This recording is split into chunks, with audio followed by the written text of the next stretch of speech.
So, when I was 23 and freshly divorced, I decided to prove to myself I didn't need anyone by doing everything alone. That included hiking. I picked a 3-day trail in an Oregon national park that ended at a remote lake, 8 miles from the nearest parking lot. No cell service, midweek, quiet. I reached the lake in early afternoon and clocked a tent already set up near the tree line. A couple in their mid-20s by a small fire, gear neat, everything too tidy.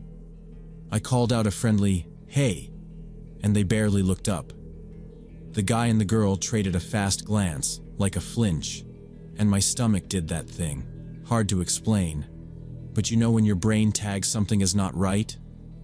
I told myself they were just private or fighting or whatever, but I kept my pack on a minute longer than usual and did a slow scan of the shore.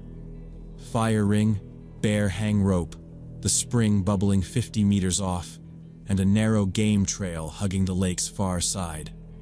I tried again, asked about fishing, weather, anything to break the ice, and the guy finally stood. He asked if I'd been circling their campsite for the past 2 hours. I said no.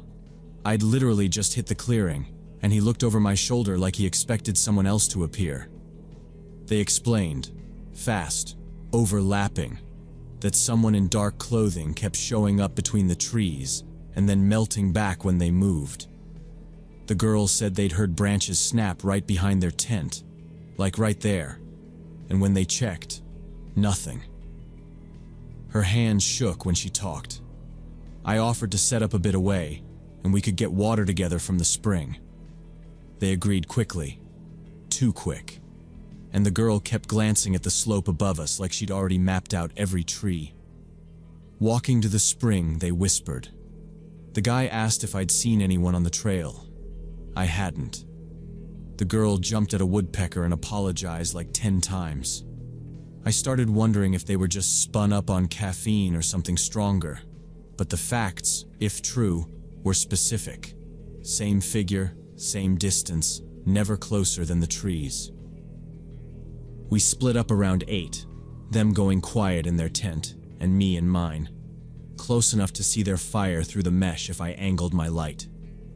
I tried to read by flashlight, and the words kept drifting because I was counting sounds. Water, my stove clicking cool, wind sometimes, then screaming. Not like an animal, like human panic. 2 voices, one higher, one hoarse. I grabbed my knife and bolted, boots half-laced, and they were outside their tent, throwing gear into packs, full-on shaking. The girl said someone cut their tent while they slept. I expected a rip at a seam from a snag, but this was a clean vertical slash on the side wall, like someone pulled a razor straight down. No fraying, no zigzag, just a line you'd make if you were careful. The guy kept saying, "We heard it right here," tapping the rip with a knuckle. They were bailing, like right then. I told them hiking out in the dark wasn't smart. Rocks, roots, water crossings. And he said, "It's not smart to stay." He wasn't wrong.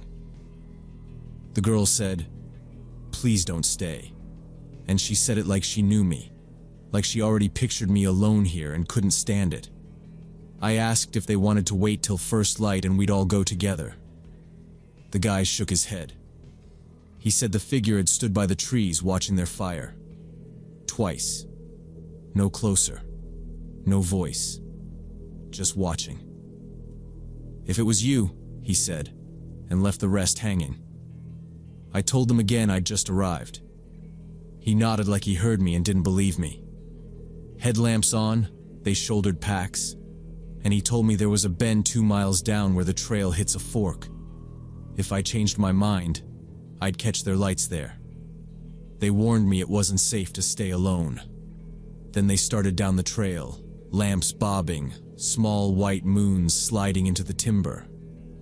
I stood there for a minute that felt like 10, then doused my light and listened. Nothing but their footsteps fading. I walked the slash with my fingers, careful not to widen it, and checked the ground around their tent. Boot prints everywhere, A mess. One set smaller than mine, one larger, hard to tell direction in the trample. I told myself if someone cut it, they'd still be around to watch the reaction. Creeps do that, right? So I circled the immediate tree line, slow and steady, keeping the fire at my back. No eye shine, no movement, no cough in the dark. When I came back, I put another log on, set my knife on my knee, and sat. I'm not brave. I was just making a decision the way you pick the least bad option. Hiking out alone in pitch black over wet roots wasn't smart, and staying with a fire and a blade and no one knowing I was out here also wasn't smart. I figured if someone wanted to mess with me, the light put me on my terms. I poured a little water to hear the sizzle on the pan. I know, dumb, but the noise felt like a tripwire. And I kept the headlamp off because the beam makes you blind to the edges. Every few minutes I'd sweep the trees with a quick tilt of the flashlight, short burst, then off again, so I wouldn't paint my position for too long. I tried to think like a normal person, like maybe a bored hunter, maybe some idiot from a fire road messing around. But the cut in that tent wasn't a joke cut. It said, "I can get to you." The longer I sat, the more obvious it got that the forest around me was completely silent, which somehow felt worse than hearing noises.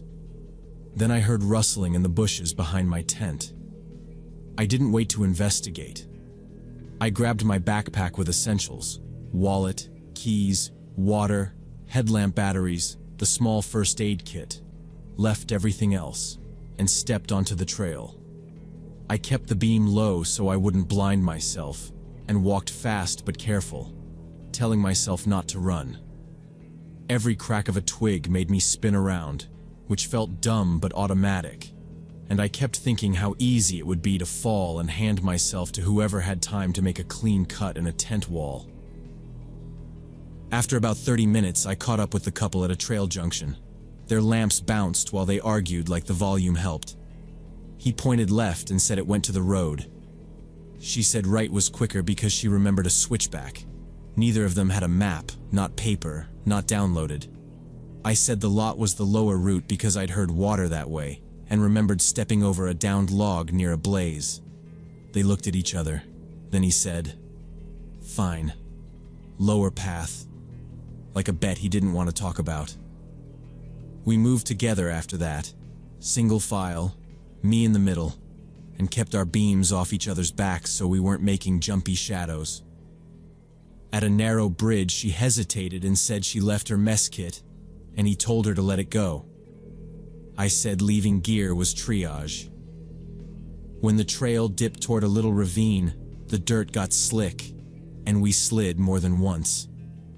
Somewhere behind us, something cracked, far enough we couldn't place it, and we didn't stop to analyze. We just kept moving, and he checked his watch every few minutes.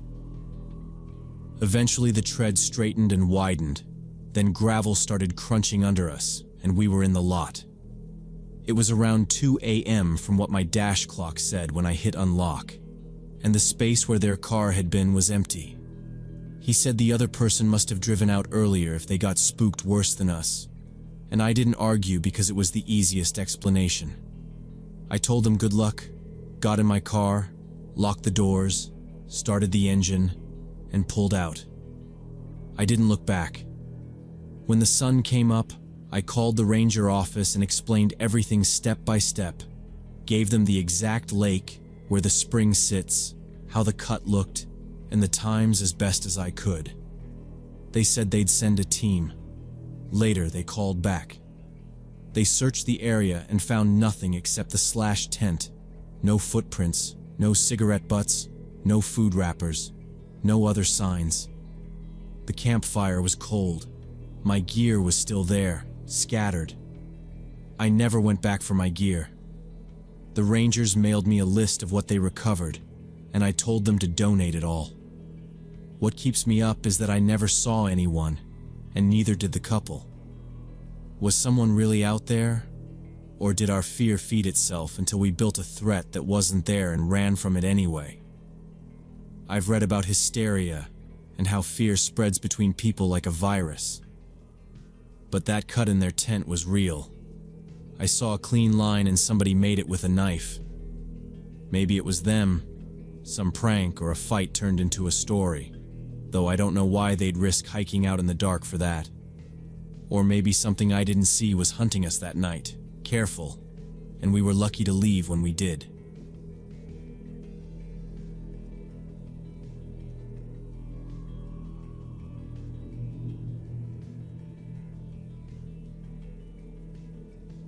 In September last year, I took my two kids, Emily, who's 10, and Logan, who's 14, to see this new animated movie they'd been begging me about. It was a Wednesday night, around 8 p.m. when we came out of the theater at this small shopping complex on the edge of town. The parking lot was half empty, just scattered cars and those dim street lights that leave gaps of darkness between bright spots. We were heading to our silver Toyota in a middle row, when I noticed a woman about 40 walking parallel to us, maybe 30 feet to our right. She had a phone to her ear and was talking way too loud, but the words were chopped up and weird, like phrases from 3 different conversations. It sounded like nothing that didn't add up, and she kept glancing over mid-sentence. I told myself it was nothing. People perform into phones. But as Logan replayed a joke from the movie, I realized the woman wasn't staying parallel anymore. Every dozen steps she shaved a little space, nothing dramatic, just a drift. Emily asked for hot chocolate. I told her we'd do cocoa at home, keep moving. The woman's voice kept spilling nonsense. Yeah, blue box, back gate, 10, but her eyes were on us, not her path. It felt like when someone pretends to dial just to look busy while they watch you. I sped up. The car chirped and I opened the back door and got both kids inside fast. Seatbelts. Now Logan. What's up? Me. Seatbelt. The woman stopped maybe 10 feet away and watched, hands sunk in her jacket pockets. I slid into the driver's seat and hit lock, heart thumping more from instinct than anything I could name. She didn't speak. She just lifted her chin like she wanted me to read her mouth. Then she turned and headed to an old white van 3 cars down. No side windows, matte paint. She didn't open the door. She just stood at the driver's side and stared back at our car. I started the engine and left it in park. Emily. Why aren't we leaving? Me. 1 second. I scanned for people. One couple by the ticket kiosk. A teen dropping popcorn bags in the curbside trash. No security. Theater doors closing behind us. If I pulled forward and turned right, we'd have to pass within a few feet of her. Something about the geometry made my stomach go tight, like I'd be giving her the chance to step in. Now, before I explain what I did next, you need to understand, I'm a single mom, and guessing wrong with 2 kids strapped in isn't an option. My ex, Daryl, and I co-parent without drama. He lives about 15 minutes from there, and he's steady under pressure, so I called him while watching the mirror. He picked up on the second ring. "Everything okay?" he said. I told him fast. The fake call, the turn toward us, her shifting to the van, and then just standing there, watching. "Doors locked?" he asked. "Locked," I said. He got quiet for a beat. "Has she come back toward you?" "No," I said, just staring. I could hear drawers and a door in the background. He was putting on shoes, and Logan leaned between the seats. "Want me to record?" "No. Sit back." "Doors stay locked." The woman adjusted her stance by the van. I couldn't see a front plate. If there was one, it was caked in grime. "Mom?" Emily whispered. "We're okay," I told her, eyes on the mirrors, engine idling, buying time on purpose and trying not to advertise panic anyway. "Where are you parked?" Daryl asked. I described the row, the lane ahead, and that she'd be on my side if I pulled forward. "Anybody close enough to help?" "A couple by the kiosk and a kid by the trash." He exhaled. "All right, stay put. Do not roll a window down. Do not drive past her yet. If there's someone sitting low in that van you can't see, you don't want to get boxed in." I heard keys. "Keep the engine running, doors locked. If she leaves before I get there, get me proof." Then he said photograph the van's license plate and don't leave until she does. I turned on my high beams, flooding the white van with bright light. Took several clear photos of the license plate, the van itself, and the woman who threw her arm up over her face to block the light. Got a good shot of her too. After maybe 20 seconds of being spotlighted, she finally climbed into the van. The engine started, she backed out slowly, and drove toward the parking lot exit onto the main road. I waited another full minute, making sure she was actually gone and not just circling around. The couple by the kiosk had gone inside.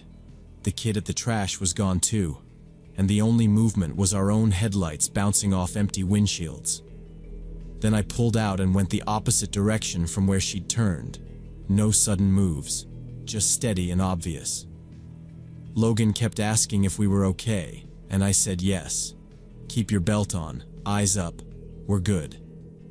My hands were shaking on the wheel the whole drive home. When we got to my place, I told Daryl everything, every detail of her voice and the way she stood, and he said, "You need to file a report tonight if you can."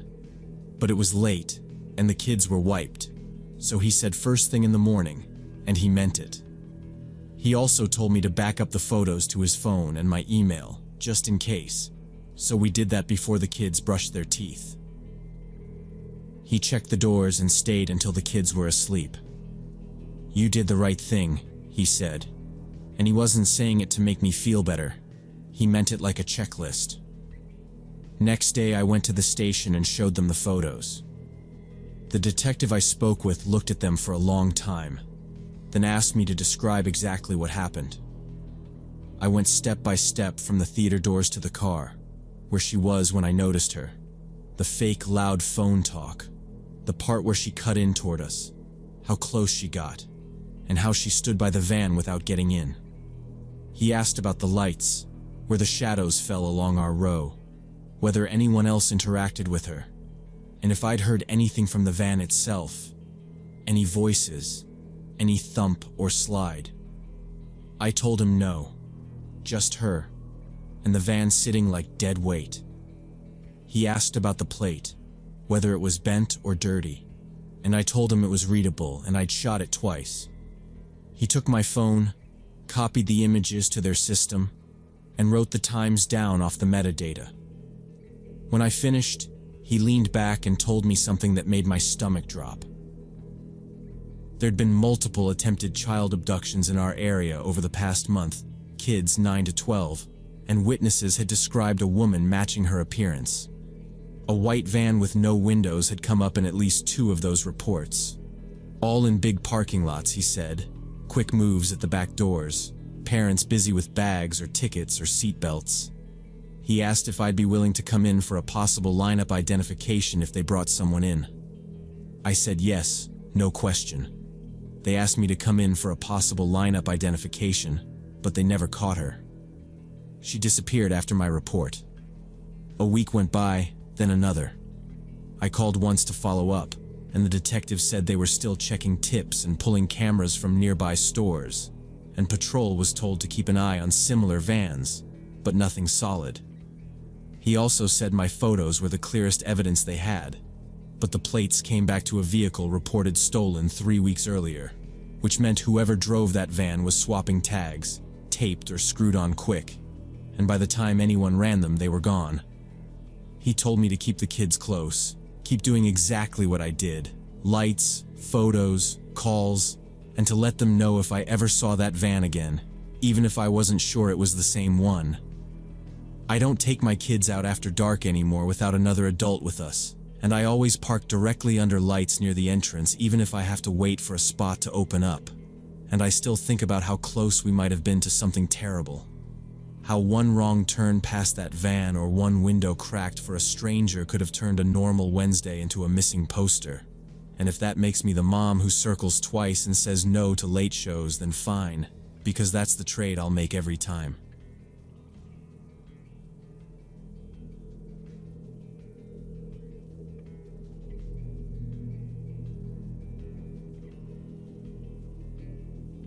When I tried to leave the apartment after delivering the order, the door wouldn't open, and my customer was standing between me and the exit with a kitchen knife in her hand.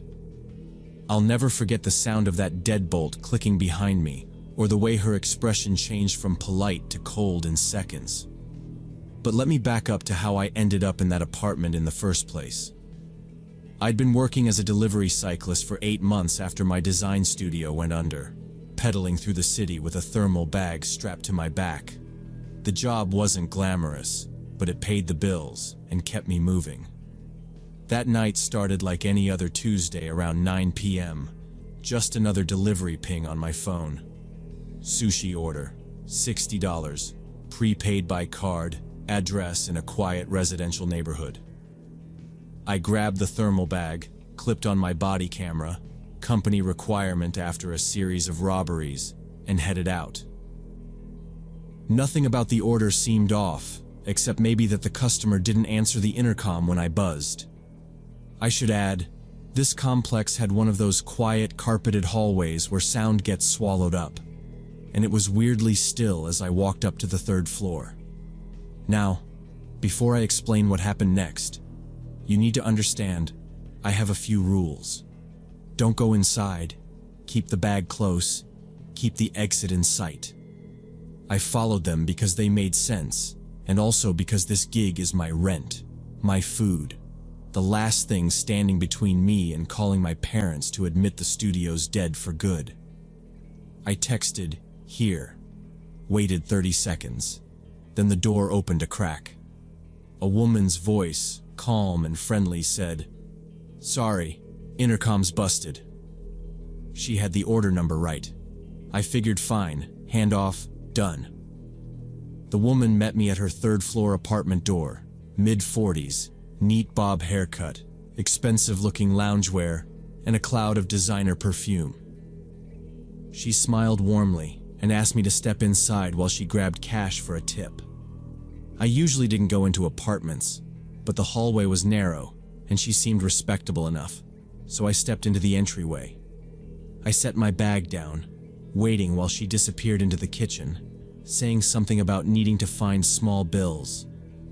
The apartment was clean, modern furniture, framed art on the walls, nothing that screamed danger. I heard her rummaging around in there, drawers opening and closing, muttering to herself. That's when I heard the deadbolt click behind me. I turned and saw she'd come back from the kitchen, but there was no cash in her hands, just an 8-inch knife. I said, "Hey, it's okay. Keep the food. I'm gonna..." And she didn't react at all, just tilted the blade a little like she was measuring distance. My brain did that fast math. Door behind her, phone in my jacket, camera clipped to the strap, legs ready, but the knife screwed up every calculation. I kept my hands where she could see them because I didn't want her thinking I'd try anything.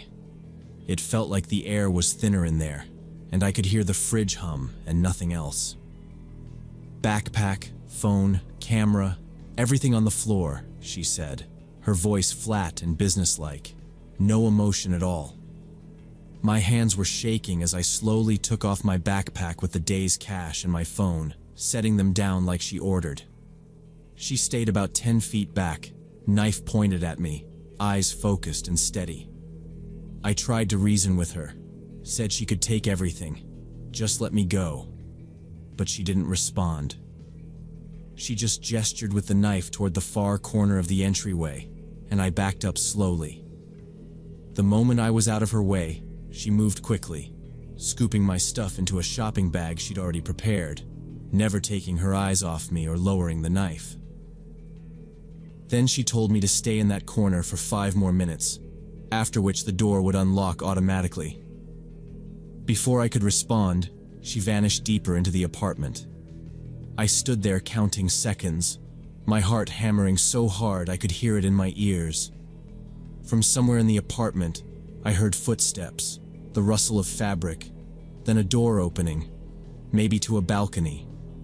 After 2 minutes that felt like 20, I couldn't take it anymore and crept toward the front door. I kept my palms up and moved slow, because the floor was slick near the threshold, and I didn't want to make noise, and I put my ear to the wood like that would help. Nothing. I grabbed the handle and twisted, locked solid. I tried the chain, the bottom bolt, everything I could reach, all secured from the inside somehow. I checked the keypad by the jamb, and it blinked red like a stupid little eye. Panic set in, and I started banging on the door, yelling for help. "Hello? Hey, I need help!" But the building was silent, just that faint compressor sound from someone's AC, and my voice bouncing back at me. I checked the peephole, empty hallway. I looked for anything I could use, umbrella stand by the wall, metal hook for coats, even the sushi bag where soy sauce had leaked. None of it helped with a lock that didn't belong to me. Then I heard a mechanical click, tiny but clear, and the door handle suddenly gave way. She must have been controlling the lock remotely from another room. I didn't wait to figure out how, just yanked the door open and ran. I flew down the stairs, not trusting the elevator, and burst out onto the street, running until I reached a 24-hour convenience store 2 blocks away. The clerk stared when I came in panting with an empty strap hanging off my shoulder, and I said, "I was robbed with a knife. I need a phone now, please." And he slid his cell across the counter without asking for anything else. I called 911, gave them the address, unit number, my name, company, described what happened and what the woman looked like. Mid-40s, bob haircut, beige set, knife long as my forearm. The dispatcher kept me talking. "Are you injured? Are you in a safe place?" And I said yes and yes, and she told me officers were en route and to stay inside the store. The clerk locked the door and flipped the sign while I stood by the soda fridge trying not to shake apart. 2 patrol cars showed up fast, lights washing the sidewalk, and one officer took me aside and wrote everything while the other radioed up to the building. They asked about the body camera and I told them it records automatically from pickup to drop-off. And yes, the light was on the whole time. And yes, I was sure. I pointed at the 3rd floor window I thought belonged to her unit. They headed in with the property manager they'd reached on a phone tree or whatever system they run at that hour, and I waited by the cruiser with a fleece blanket someone handed me from the trunk. 10 minutes later, the cops came back down shaking their heads, apartment empty. The balcony door was wide open, curtains wedged in the slider, and a metal fire escape sat right there like a ladder truck gift, and she was gone. They asked if she touched me or took anything besides gear, and I said no. She stayed back. She was careful, almost like she'd done this a few times and had practiced the spacing. They took my statement again at the station to be thorough, then dropped me home because my bike was still chained to the rack outside the complex, and they said they'd retrieve it. The next day, detectives called to tell me my body camera had recorded everything, including her face, and they'd identified her from their database. 3 similar robberies using the same method: fake tip talk, remote lock, fire escape exit. I sent over my app logs, and the timestamps matched. They caught her a week later trying to pull the same scam on another delivery driver across town. Knife, shopping bag ready, same perfume. I still do deliveries, but I never step inside anyone's home anymore, no matter how polite they seem or how nice the apartment looks.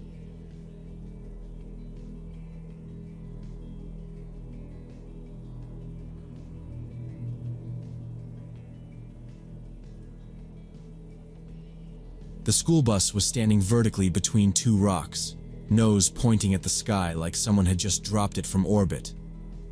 That image is burned into my brain forever. Let me back up. Marissa and I had been running the same route every Saturday morning for like 6 months. The old quarry was our turnaround point, 20 minutes from our neighborhood, totally dead and quiet. We knew every broken tire and beer can in that place. That morning started normal.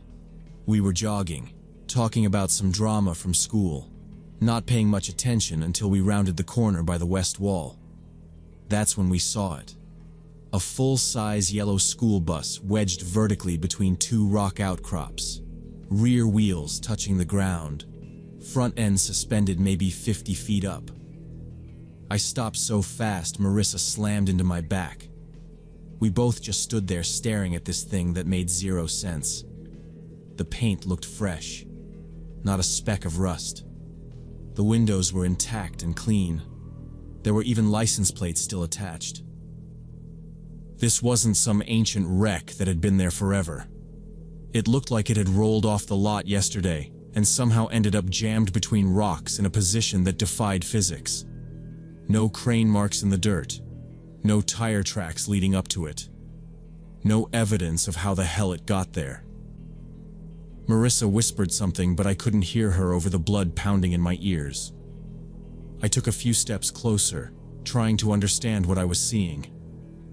Now, before I explain what happened next, you need to understand the quarry. There's one road in under a bent chain-link gate with a dead padlock you can slide aside if you know the trick.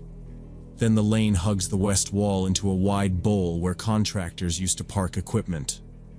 Off that bowl, a short switchback climbs the hill. Loose rock, ankle twister, we never take it. The bus was wedged in the choke where two slabs pinched together. If a crane had come through, the roadbed would show it.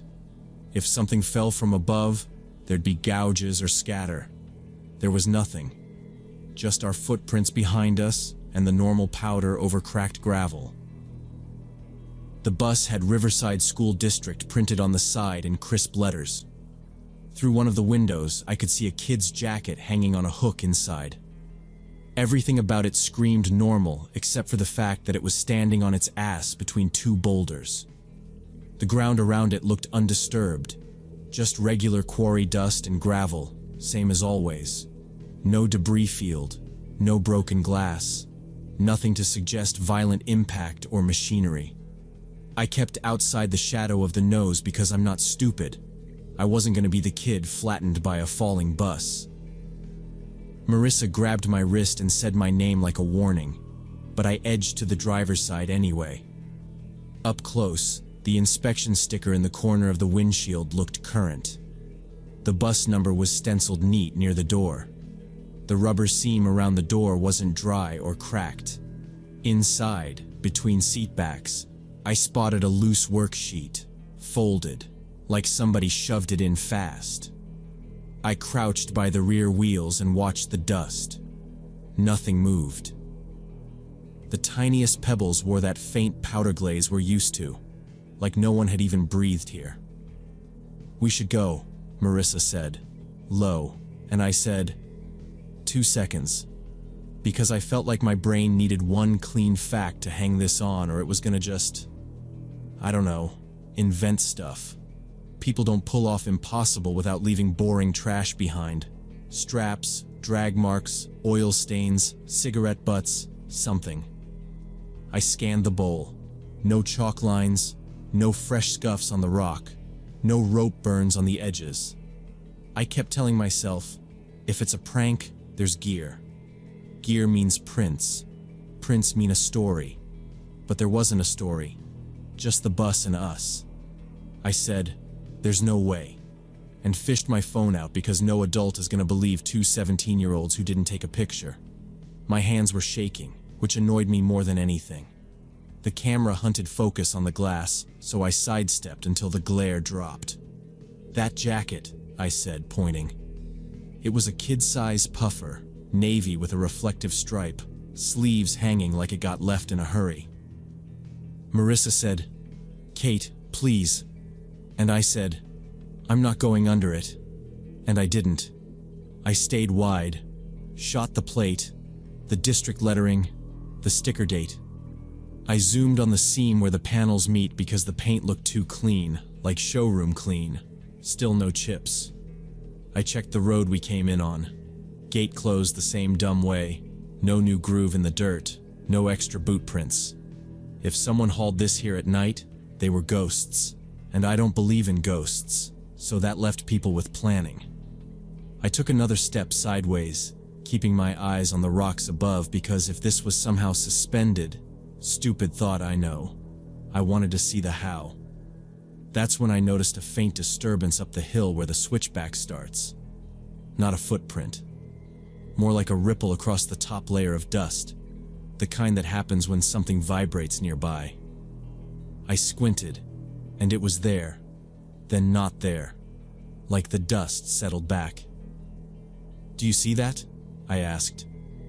"What?" Marissa said, and she tugged my sleeve harder. I shut up and listened.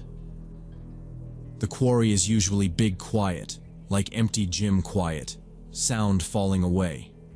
This quiet felt tight, like the air conditioner in a school hallway right before it kicks on.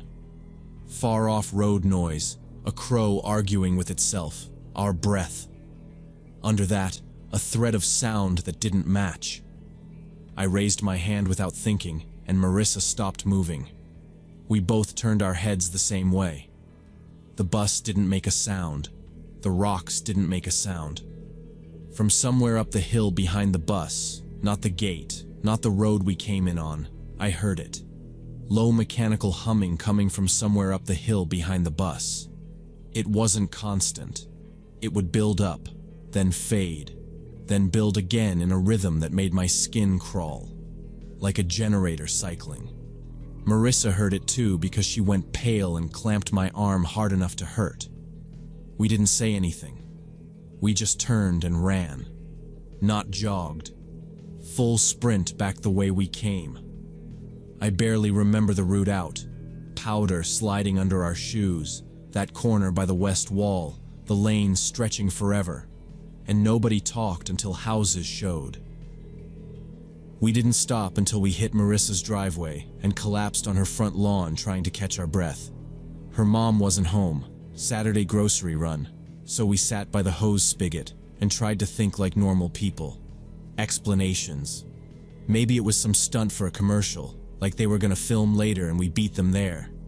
Maybe a stolen bus, dumped to scare people. Maybe old equipment still up there and the humming was part of it, except the paint was too clean and the inspection sticker wasn't fake. The quarry is in a valley, shielded by trees and the ridge, nowhere near any highway or bridge, and there were no tracks, nothing leading in. Call 911? We both said it at the same time, then both said no, 'cause what do you even report? A bus in a place it can't be and a noise we can't place, and we're two teenagers trespassing. I said we should text my brother who's good with engines. Marissa said wait till tomorrow, go with people, daylight, get proof from more than just us. That felt reasonable. We set 9 a.m., bring water, no hero stuff, just eyes and photos. The next day we went back with two guys from our class, Tyler and Josh. We figured there was safety in numbers and maybe we'd overreacted. They roasted us on the walk-in, asked if the sky bus would autograph their sneakers, but they still held the gate while we slid the chain like always. Sun was higher, no wind. We kept a steady pace and nobody messed around because the jokes sounded thin as we got closer. I pointed out the turn where we first saw it and told them to listen. When we got to the spot where the bus had been, there was nothing. Just the same two rock outcrops with a gap between them like always. No bus. No marks on the rocks where it would have scraped. No oil stains on the ground. The dust lay smooth except for our new footprints, and even those sank shallow. Tyler climbed onto the lower slab and ran his hand along the edge and yelled down that there wasn't even a scuff. Josh laughed and said we probably saw a shadow or the side of a storage container and freaked. Marissa kept quiet. I took photos of nothing because that was all there was. I checked the access lane, the gate, the bowl, every line of sight from yesterday. The chain hung the same way, dust under it untouched. No tire ruts, no drag path, no footprints beyond ours. Tyler asked where the humming was. I said it wasn't here now, and that didn't help. He and Josh started back toward the road. laughing again but faster, like they were done humoring us. Marissa said, flat, that we were not coming back here again, and I agreed. We walked out. We never ran that route again. When I drive past the turnoff, I slow, look. Part of me wants proof I'm not crazy. The rest of me hopes I never do.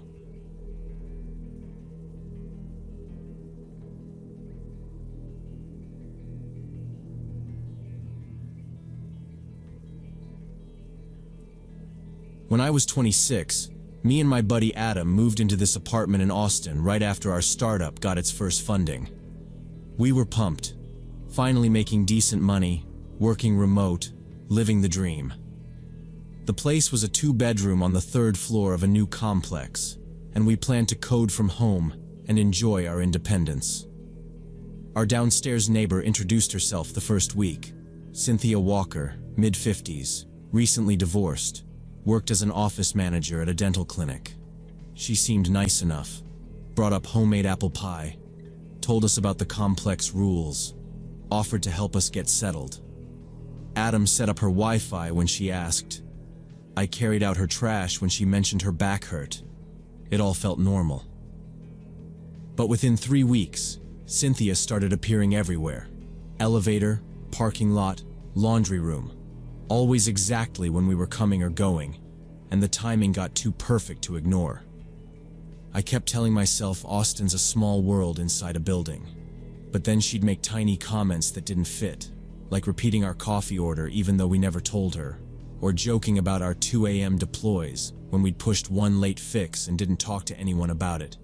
She'd wave a little too long or ask, out of nowhere, if we kept our balcony door locked. "'Cause 3rd floor guys get lazy," she said. Adam shrugged. She's just chatty. But my stomach did that tight thing you get before a bad meeting. Now, before I explain what happened next, you need to understand how our floor is laid out.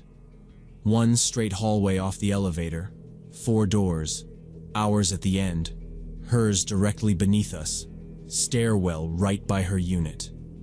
It meant she could hear us hit the elevator button and beat us to the lobby without much effort if she felt like it. The casual encounters turned into constant intrusion.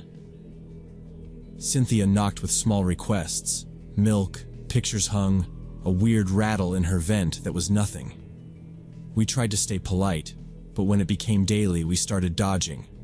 On a call, deadline, sorry, crunch week. That's when she pivoted to complaints.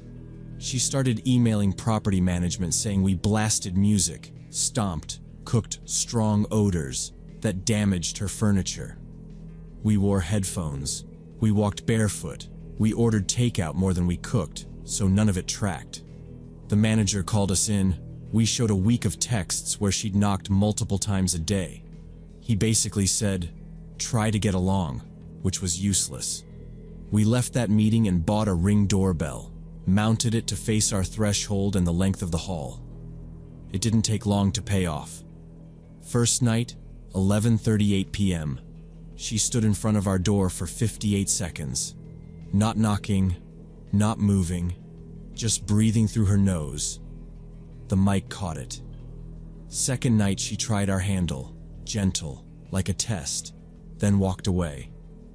We saved the clips to the cloud and an external SSD. 2 days later, another management email, a final warning citing verbal abuse in the stairwell and kicking her door. At the time stamped in the email, we were on back-to-back Zooms, calendar invites to prove it, and the Ring showed we didn't leave until 6:12 p.m. for takeout. We replied with links to the clips and screenshots. No response. So we stopped answering her knocks entirely and moved everything to email. Adam taped a note inside by the door for us. No in-person discussions, call or email management. And we both promised to keep it boring. For a couple days it went quiet, which somehow felt worse, like when a process hangs but doesn't crash. You wait for the error. Then Thursday night happened.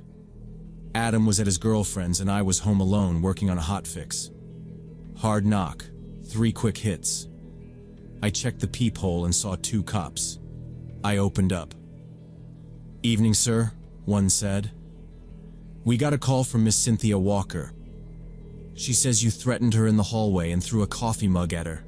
I gestured at my pajama shorts, the barefoot thing, the laptop on the island with my repo open, Slack pinging. "I haven't left." "We have a ring right there," I said, and pulled up the app. We scrubbed back 3 hours. I hadn't stepped outside once. 2 clips did show Cynthia. She approached, hovered, left, then came back and dropped something by our doormat before walking away. I paused it and zoomed. Ceramic shards. She'd staged the mug. The officers watched the clips and traded a look. "Can you email those to us?" the older one asked. I sent them the files and a download link to the previous week. They went downstairs. I called Adam, "You need to come home," and locked the deadbolt even though it was already locked. 10 minutes later, the cops came back up and said they'd warned her about filing false reports. No arrest, no citation, just a warning. "Document everything and call us if it escalates," the older one said, and they left. Adam walked in around 9, still in his jacket, and we sat at the counter with both laptops and started a timeline. Dates, knocks, emails, management calls, the nonsense about smells, every clip name, each with timestamps. We debated moving out, we just signed, a restraining order, we didn't know the process, and whether going scorched earth on management would backfire. We argued a little because stress makes you dumb. He said I was too nice. I said he was too ready to blow it up. But we both wanted the same thing, to not get dragged into some neighbor's mess. Around midnight, we agreed on a plan. We would document everything obsessively and hope management would finally take us seriously. Cynthia didn't stop after the police visit. If anything, she got more creative. She blasted our names in the neighborhood Facebook group about aggressive young men terrorizing an older woman, and strangers we'd never met piled on yelling to call the news. She filed a health department complaint saying we had roaches and a fire marshal tip that we stored accelerants in the hall closet. Inspectors came twice, checked the kitchen, the breaker closet, the balcony. Both visits were clean. She messaged our CTO on LinkedIn calling us unstable. She slid tenant rights printouts under our door like we were problem. We recorded everything, saved every notice, and hired a lawyer to send a cease and desist that spelled out the harassment and the false report. Cynthia posted the letter and called it intimidation by rich tech bros, which was ridiculous because we were barely covering rent after burn-cut salaries. Adam stopped sleeping and his watch kept buzzing with heart rate alerts. I couldn't work at home because I'd sit waiting for a knock, so I rotated between a coffee shop and a spare desk at the office. She commented about my table once, which meant she was nearby watching. Management finally scheduled a hearing after our lawyer threatened injunctive relief. We printed a binder with ring timestamps, emails, inspection results, the officer's case number. 3 other residents came, an older couple from Building C, a single mom from our floor, and a guy who'd moved out but kept screenshots. Their stories matched ours. Cynthia was warm at first, then invasive, then vindictive when you enforced boundaries. The mom had emails where Cynthia told the school she was concerned for the child, completely fabricated. The ex-tenant had video of her blocking his car. The pattern was obvious to everyone there. Management gave her 30 days to vacate or they'd terminate the lease. She went quiet for a week, then slipped fake HOA violation papers under our door demanding a fee. We sent those to management and got back not from us. 2 days later, she double-parked behind Adam so he couldn't leave for a dentist appointment. Security had to inch her sedan forward. At the mailboxes, she told me she knew people at the city and we'd be done. I said nothing and held my phone up recording. The notice to vacate went up with blue tape that afternoon. Cynthia moved out on day 28 without a word to us. No apology, no acknowledgement. Her last act was leaving a box of broken dishes outside our door with a note that said, "You ruined my life." I took photos, bagged the shards, and emailed management and our lawyer. After the movers left, the hallway stayed quiet. Management offered a free transfer to another unit. We said no, because we weren't letting her run us off. Security changed the building codes. A med student rented her old unit. Quiet guy who nods and minds his business. It was finally quiet. 6 months have passed and I still flinch when someone knocks. And Adam added another camera pointed at the lot because neither of us like surprises now. We never learned what was actually wrong with Cynthia or why she locked on to us. Maybe the divorce broke something. Maybe she always ran this play. It doesn't matter. What I learned is the most dangerous neighbors aren't the loud partiers. It's the ones who smile while building a case against you. The system waits for overwhelming evidence, and by then your peace is gone, and you never relax the same way again.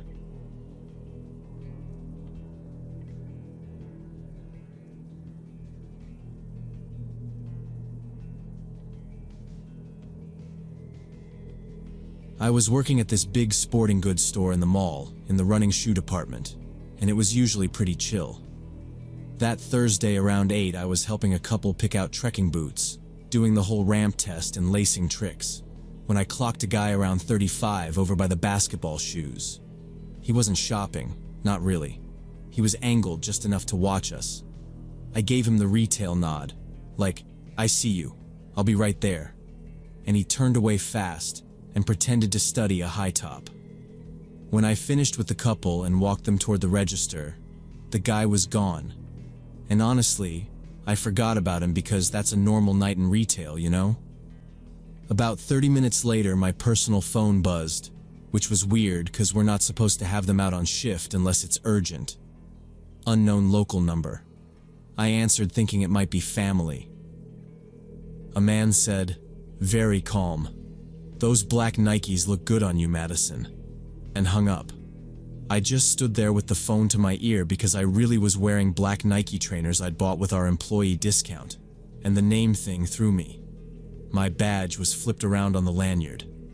I looked around the department like which one of my friends thinks they're hilarious, but none of my usual coworkers were even on that night. I told myself it was a friend being dumb and shoved the phone back into my pocket. But that prickly feeling didn't go away. 20 minutes after that, it rang again. Same number. I picked up ready to snap, and the same voice said, "You're ignoring customers, Madison. I've been standing here 5 minutes." I went cold because my aisle had been empty. I hadn't helped anyone in a while. "Who is this?" I asked, but he'd already clicked off. I stood there a second too long with my phone in my hand like an idiot. Then I did something useful. I walked straight to Trent at the main register and told him, showed him the number. He frowned and said, "If it happens again, we'll pull the cameras, but I can't accuse someone without something concrete." "You good to stay on the floor?" I said I was, because stepping off felt worse. Like I'd be walking blind and giving whoever that was exactly what they wanted. He said he'd keep an eye on the front, and he'd call mall security if it escalated. Back in running, I started watching every guy who drifted through. Cap low, hoodie up, new faces, old faces. I tried to match voices in my head and couldn't. The store was open till 10, less than an hour left. I stalked a wall of new models and my hands shook so bad a box slipped and thumped the floor, and I jumped like I'd been caught. At 9:30 the phone rang a third time and I answered on the first buzz. "In half an hour you'll go out the service exit to the employee lot," he said. "I'll be waiting by your blue Honda Civic." My stomach dropped because yeah, I drive a blue Civic. It was on the back lot behind the store, the one you need a badge to access. Not visible from the public side at all. I went straight to Trent, showed him the screen, and before I finished explaining, he was already calling mall security. He told me, "They'll sweep the lot and walk you out, and I'm staying till you're in your car and gone." Those last 30 minutes dragged and popped at the same time. I rang up a dad buying socks and a teenager trying on cleats, and I could hear my voice doing that bright, fake smooth cadence while my brain spun on who actually knew my car. HR had the make and plate on a parking form. A few coworkers had ridden with me. You couldn't see the back lot unless you came through the corridor or knew the loading dock angles. Every time someone stepped into running, I braced, and every time it was a normal customer asking about sizes.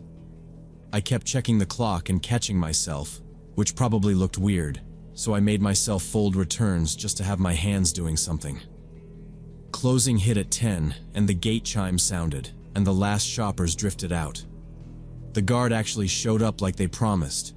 Big guy around 40 with a clipped haircut and a radio on his belt. He said, "You Madison? Okay, we're gonna do a sweep." And Trent told him the details and said again that he was walking with us. We cut through the stockroom and into the service corridor. Bare walls, gray floor, the keypad door that sticks unless you hip check it. And the guard went first with his flashlight up, the beam moving slow, not theatrical, just careful. The employee lot is a rectangle of asphalt, chain link on 2 sides, and the back wall of the mall on the 3rd, with numbered spaces and a permit required sign by the gate. My Civic was where I'd left it, 3rd row near the light pole. The guard raised his hand like wait and gave the whole place another look. He scanned behind the dumpster, between the delivery trucks, the shadow line along the loading dock.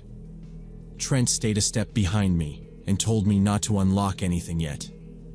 The radio on his belt crackled once with someone checking in from the other side of the mall. We walked the center lane while the guard swung the beam across windshields. A soda can rolled a little in a gust and made that hollow aluminum rattle, and I still flinched.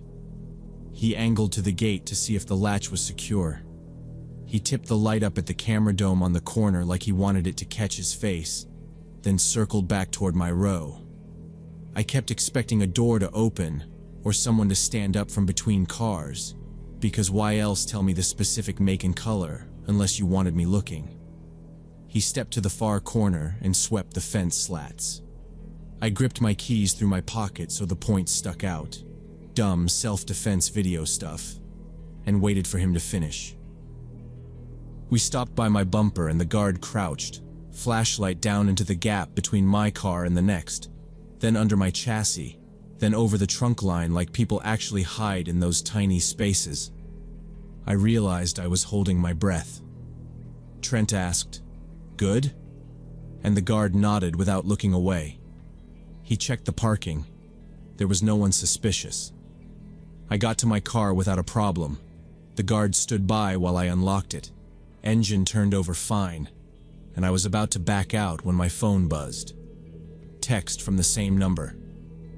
"I know where you live, apartment 7B on Maple Street, see you soon." My hands slipped off the shifter because that was my exact address, and I didn't overthink it. I called 911 right then from the lot. I gave them the number and the message and the manager's name, and that I was in the employee parking, and the dispatcher told me to stay put with the guard if I felt safer, which I did. So I left the car idling, and we waited. The guard kept glancing at the gate and said he'd already radioed building security too.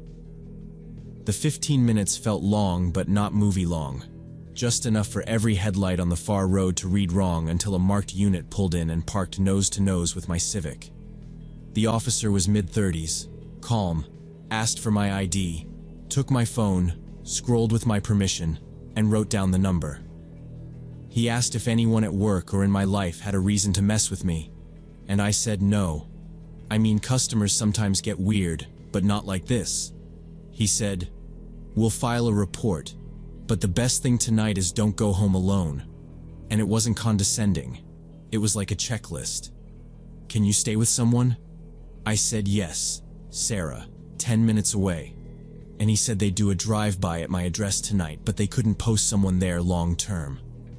Trent told me to take the next day off if I wanted, and he'd clock me out manually, which I appreciated because my brain was stuck on that 7B like it was printed on my forehead. I turned off my car so I could think, then started it again. The officer waited until I was buckled. He said, "Take the main roads, no alley shortcuts. If someone follows you, don't stop. Call us. Drive to the station." The guard waved me through the gate, and Trent stood under the light until I pulled away. That was the last thing I saw in the mirror before I merged into normal Friday night traffic. I kept checking the rear view every block, and yeah, it made me drive like a senior driver. 2 hands on the wheel and signal early. And every time a car stayed behind me for more than one light, I changed lanes to see if they'd stick. None did. I called Sarah on speaker and said, "I'm coming over, don't freak out." And she didn't ask dumb questions. She said she'd meet me at her building's front door with the spare fob.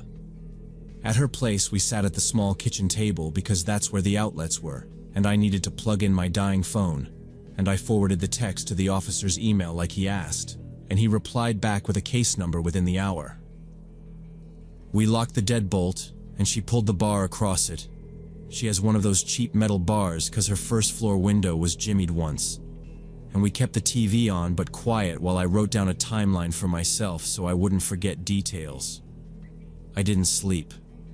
I watched the parking lot under her window and pointed out normal people doing normal things to stop my head from running, like a guy walking a small dog or a pizza delivery at midnight. In the morning, an officer called and said the number was a prepaid SIM bought cash at a convenience store. "These are difficult to trace," he said, and I said, "So that's a dead end." And he said they'd log extra patrols on Maple for a couple nights. Sarah drove me to my place midday. We walked up together, no marks on my door, nothing missing. And later that evening I watched a cruiser roll by twice, and then nothing else happened. And that was somehow worse because I couldn't tell if I dodged something, or it was just starting. They told me to change my number and consider a protective order if the calls kept coming. But the calls stopped the same way they started. Just ended. No explanation. Nothing for me to push against. No more rings, no more texts, total silence, and the silence ate at me because at least noise has a source you can point at. I kept trying to reverse engineer who would care enough to do that. I'm not a person with drama, I sell shoes, I clock in and out, I tell people to size up in running socks to avoid blisters, and all I came up with was maybe a customer I denied a return, or someone who didn't like that I carded for high-ticket fraud checks, or maybe a bored ex-coworker who got a kick out of scaring me because they knew the employee lot routine. I left that store 2 weeks later and took a smaller paycheck to do data entry in an office with keycards and cameras, and people who nod but don't ask personal questions. And I changed my phone number and swapped the locks in my apartment and labeled my peephole cover so I would actually use it.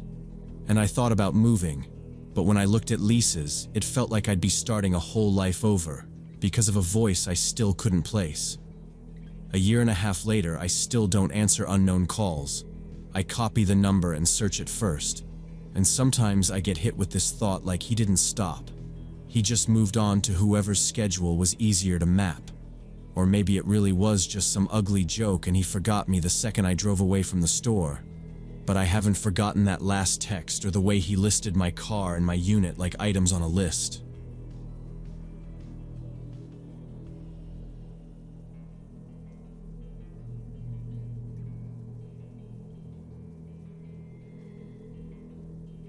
Only when the flashlight bursts started blinking from different sides of the hill in the same synchronized pattern did I realize we were surrounded.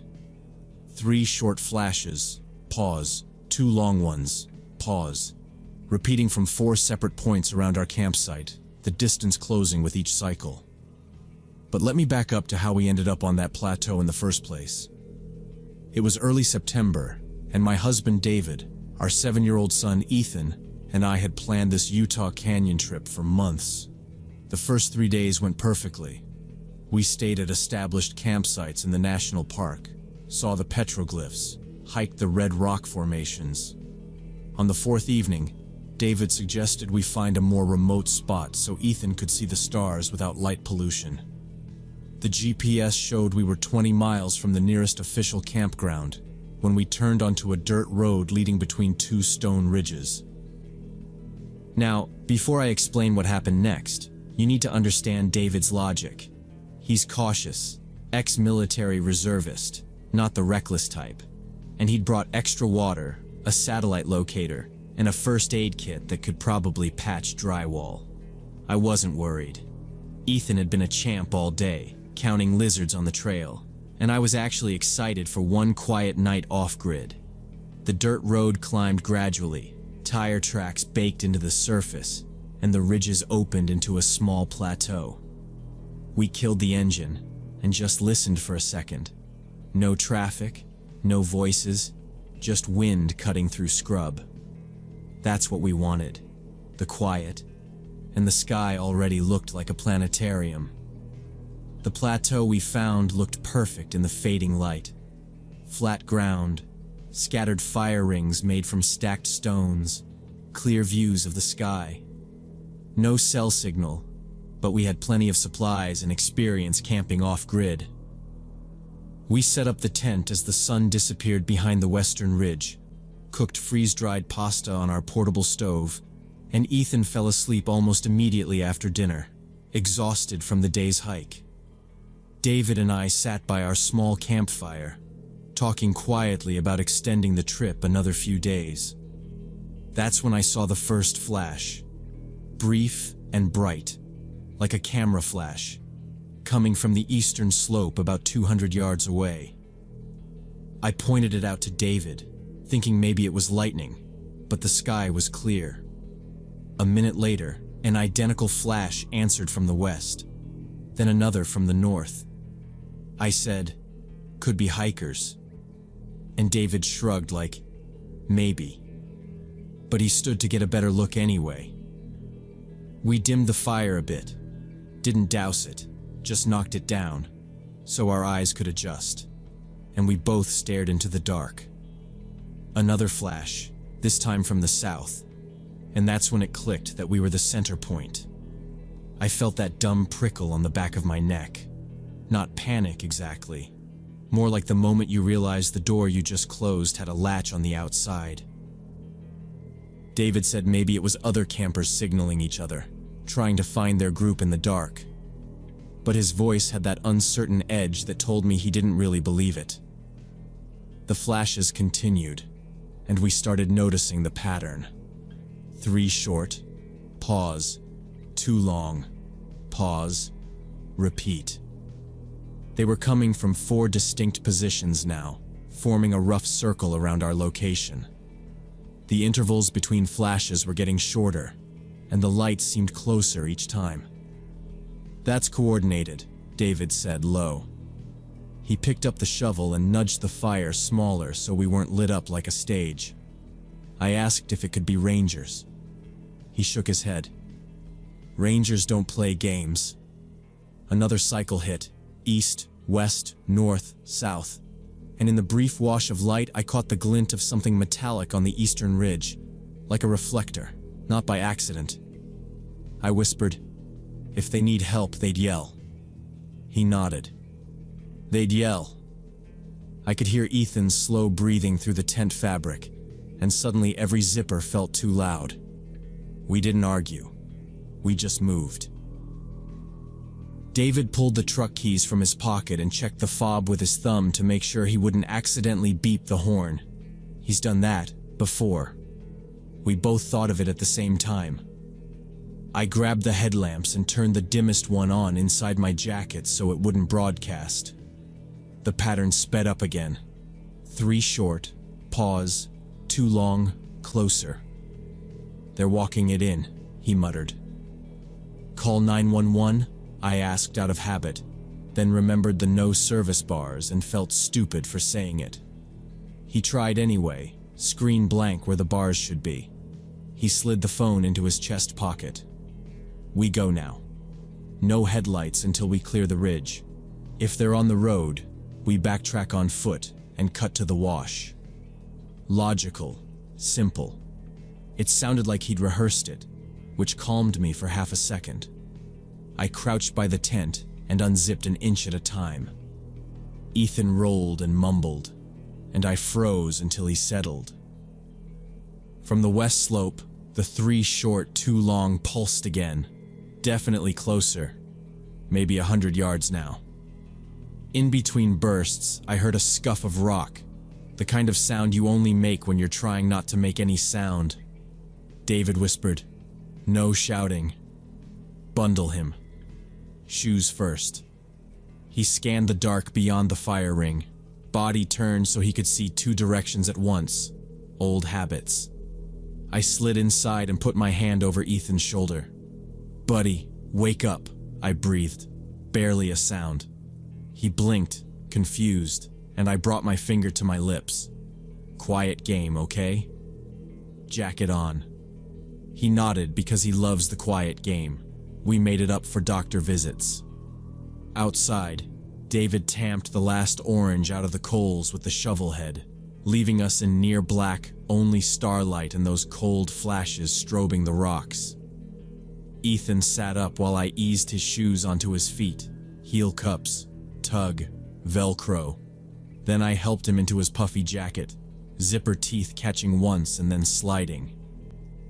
He whispered, "Bathroom?" And I shook my head. In the car. Another round of lights strobed, and I felt the tent skin flicker white, close enough now that I could see the pattern reflected in Ethan's eyes. Without discussing it, we both knew we needed to wake Ethan and leave. I crawled into the tent as quietly as possible, while David started gathering our essentials: phones, wallets, car keys, water bottles. I shook Ethan awake gently, whispering that we were going to sleep in the car tonight, like a treat, not an emergency.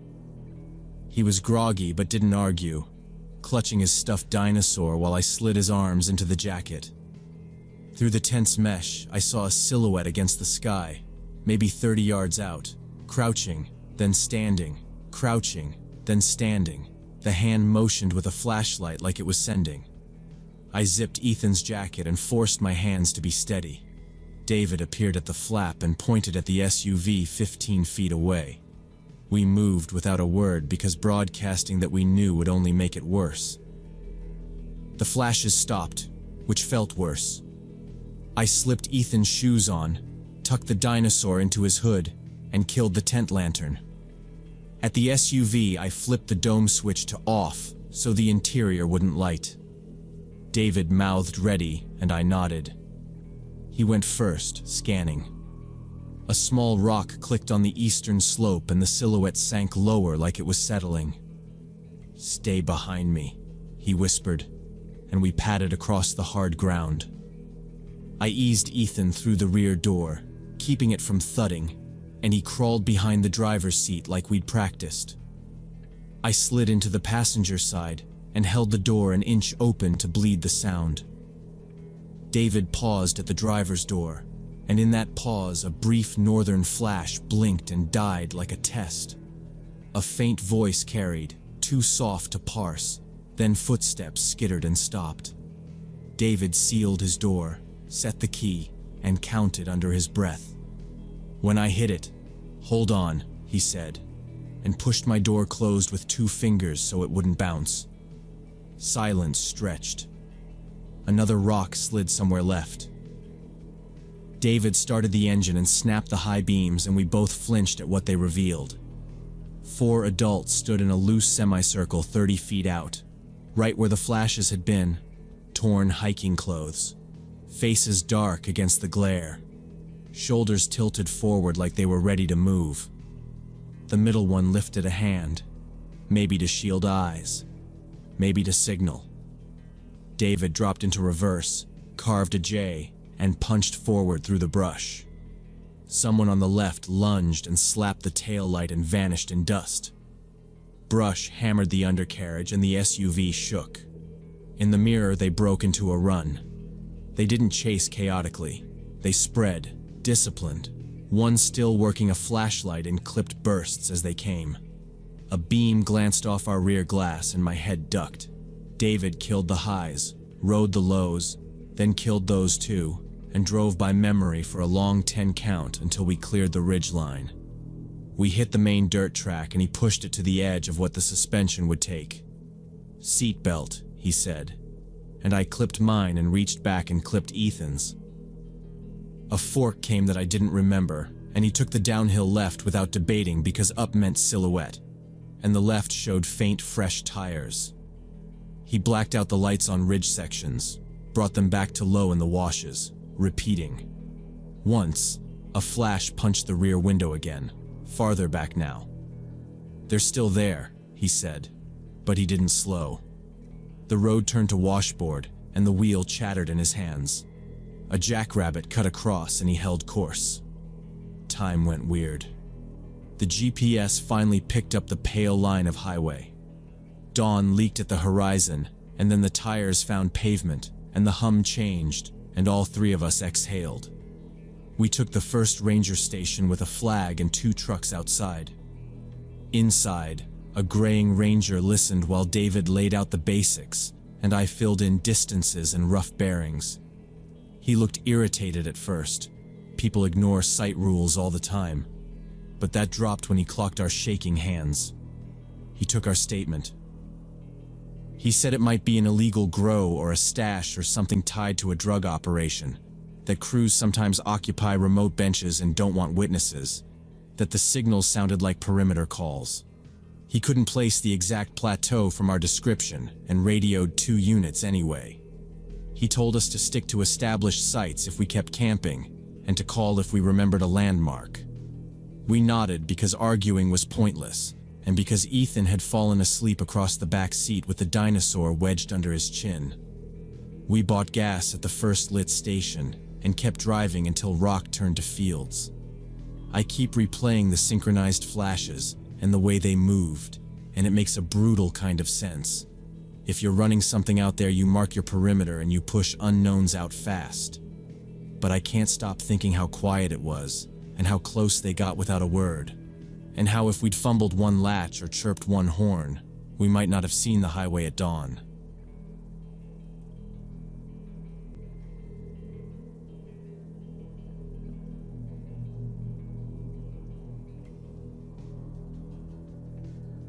Back in November 2022, my friend Tiffany asked me if I could stay at her house for 2 weeks while she was in rehab in Arizona.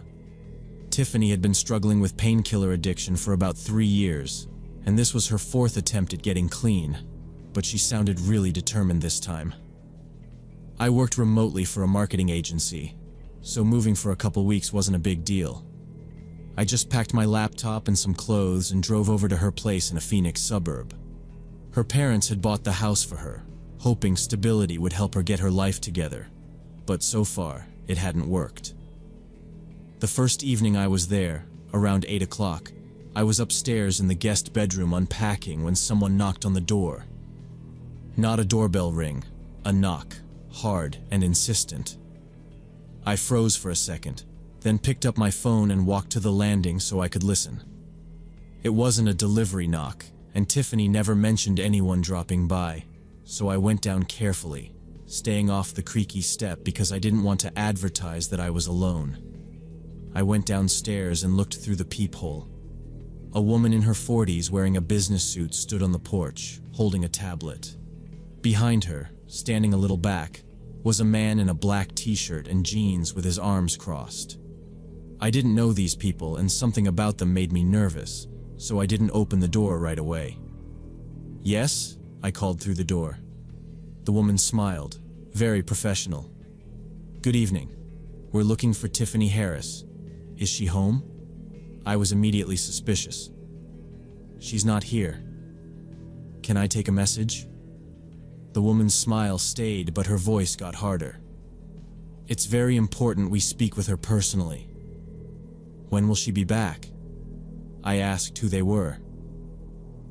The woman glanced at the man, then looked back at the door. "We represent a financial services company. Miss Harris has outstanding obligations that need to be discussed. We need to talk about repayment options. Now, before I explain what happened next, you need to understand that Tiffany had specifically told me not to tell anyone where she was.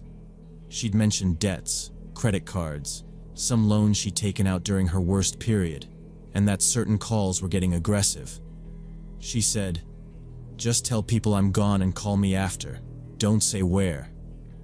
Keeping that in mind, I kept the deadbolt thrown and my hand on the chain. "She's out of town for a few weeks," I said. "Leave your contact information and I'll pass it along." The woman didn't move her smile. "I'm afraid that won't work," she said. "The debt amount is $18,000 and the payment deadline has long passed. If Miss Harris doesn't make contact within 48 hours, we'll be forced to file with the court and begin asset seizure procedures." $18,000? Tiffany had never mentioned a number that high. I kept my voice even. "When did this start?" The woman ignored the question and repeated that a call from Tiffany was required, not a house sitter. I said I'd try to reach her and ask them to come back tomorrow. The man in the black t-shirt finally spoke, low. "We just need to confirm she's aware." He wasn't threatening exactly, but he kept looking past the door like he was trying to memorize the layout from shadows. The woman tapped her tablet, like she was logging my answer. "Tomorrow," she said. "Same time." Delay adds interest. It's in her best interest to resolve this quickly. I repeated that I'd pass along their information and didn't give them anything else. "Put your card under the mat," I said, not opening. Through the peephole, I watched the woman write on a sticky note and hold it up to the glass. Company name I didn't recognize and a 480 number. No last names. I didn't take it. The guy took a couple steps down, glanced at the driveway, the side gate, and the street like he was making a mental map. They lingered a few seconds, then stepped off the porch together. They didn't go to a car right away. They walked to the corner and stopped under the streetlight, talking, then disappeared out of view. I waited with my eye to the peephole until my legs hurt. Then I checked the side flood and the back fence latch, slid the metal bar into the patio door track, and made a fast loop through the kitchen and garage to confirm the service door lock. Upstairs again, I sat on the bed with Tiffany's contact open. She'd given me a rehab number for emergencies and told me not to use it unless I had to. Was this had to? I didn't want to blow up her intake on day one, but strangers at the door throwing around court and seizure wasn't something I could ignore. I called her cell first, straight to voicemail. I stared at the wall for a second, hung up, and went back downstairs. Tiffany kept a manila folder labeled BILLS in the kitchen drawer by the fridge, her idea of organized. I flipped through the top few, past due balances, late fees, a final notice from a lender I recognized. Nothing that said $18,000 by itself. I took quick photos and put everything back exactly how I found it, because I didn't want to be the reason something went missing later and turned into a fight. When I peeked through the blinds, the guy in the black t-shirt was across the street by the curb, on his phone, eyes on the house. He wasn't smoking or killing time. He was reporting. I turned off the upstairs light so I wouldn't silhouette, watched him finish his call, then watched him come back and stick the sticky note to the glass like he wanted to prove he'd left information. They both stood there a beat like they were listening for footsteps. I didn't give them any. Eventually they moved on for real, past the corner and out of sight. I waited another full minute anyway, counting slow, because I didn't want to open my mouth while they were still in earshot and somehow make this worse. I picked up my phone, scrolled to Tiffany's name with the rehab number underneath, thought about what I was going to say, no details, just urgent, and decided I wasn't guessing about $18,000. They left, and I immediately called Tiffany. It took Tiffany a long time to answer, and when she did, her voice was sleepy, like I dragged her out of some rigid clinic schedule where lights go out at 9 and phones get locked up. I kept it short and told her about the visitors, the woman with the tablet and the guy who wouldn't stop looking past me like he lived there. Tiffany woke up fast. What woman? What did she look like? I described the suit, dark hair, around 40, the whole professional act. She exhaled hard. Those are debt collectors, Nikki. Don't open the door for them. Don't sign anything. Don't even talk to them. That debt, it's complicated, but I'm working with a lawyer on it. They're not allowed to come to the house without warning like this. I said, okay. I'd keep it tight. What if they come back? I asked. Tell them I'm away and we'll be back in 2 weeks. Nothing else. And if they push, call the police. We hung up because her time was almost over, and I went room to room once more, checked the slider bar, checked the garage door bolt, set my phone volume to max, and tried to sleep.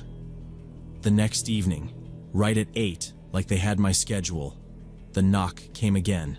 Same rhythm, same insistence. I was already at the top of the stairs. I didn't even go down to the door. I yelled through it that Tiffany would be back in 2 weeks, and all questions should go through her lawyer. The woman tried to talk over me like a neighbor, all soft, saying it would only take a second. I repeated myself louder and added that if they kept coming by, I'd call the cops. Silence, then a muffled, understood. I waited with my ear against the door for a good minute, then watched the peephole go from suit to empty porch to nothing at all. The woman said something back, but I didn't listen, just walked away from the door because there was nothing else to add without making it worse. I locked the bottom and top again even though they were already locked, and went to the kitchen because I needed motion more than caffeine. An hour later, when I was in there making tea, metal kettle already heating, I heard footsteps on gravel in the backyard. Fast, not animal, and I cut the burner and slid to the window over the sink. The guy in the black t-shirt stood by the fence, turned sideways so I could only see part of his face, looking at the house like he was measuring angles. He wasn't smoking. He wasn't on a call. He was just there, hands low, weight on one leg like he had time. I grabbed my phone, pulled up 911, and held my thumb just above the call button because I didn't want to trigger a whole mess if it was some contractor or a neighbor who'd wandered back there by mistake. There was no reason for anyone to be there. I didn't shout. I didn't open anything. I just watched him pivot to the side gate, put a hand near the latch without touching it, and then look up toward the windows like he was cataloging what he could see. I backed up one step and kept the phone out. I turned on all the outside lights, the bright floods that blasted the yard and lit the fence like a stage wall. He snapped his head toward the light, then toward the window like he'd guessed where I was, and moved fast, walking off the view and around the side of the house. I took 3 steps to the sliding door, made sure the metal bar was still jammed in the track, checked the latch on the side gate through the glass, and listened. Gravel again on the side path, then nothing. I stayed at the window for another hour, kettle cold, tea bag sitting there like a prop, and no one came back. I cycled the locks again just to mark time and kept the lights on. I called Tiffany and told her exactly what I saw. No extra drama, just positions and timing. She started crying, apologizing, saying she never thought they'd go this far. I told her I was fine, the lights worked, the locks were good, and that I'd call 911 the second anyone crossed a line. For the rest of the 2 weeks, I kept a pattern that made sense. Laptop at the kitchen table facing the yard, shoes by the back door, keys on the hook, outside lights on a dusk timer, my phone charged. A couple times I thought I heard someone on the side path, and it was a possum or a trash lid clacking, but I still wrote down days and times in notes just in case. They didn't come back. When Tiffany came home from the clinic, she looked better. Clear eyes, steady hands, focused. We sat at that table with the manila folder, and she walked me through it. The debt was from a loan she'd taken during her worst months to buy pills, interest stacked, and a bankruptcy attorney was sorting it out. She said the visit to the house wasn't allowed, and that she'd already looped her lawyer, who'd handle any contact. She thanked me for not opening the door and for flipping the lights, because it gave her something concrete to report, not just feelings. I believed her because she had dates and numbers and a plan that didn't sound like a fantasy, and she looked like someone who could follow rules again. I was glad I could help my friend, but for weeks after I couldn't stop thinking about that man standing in the dark backyard, watching the house.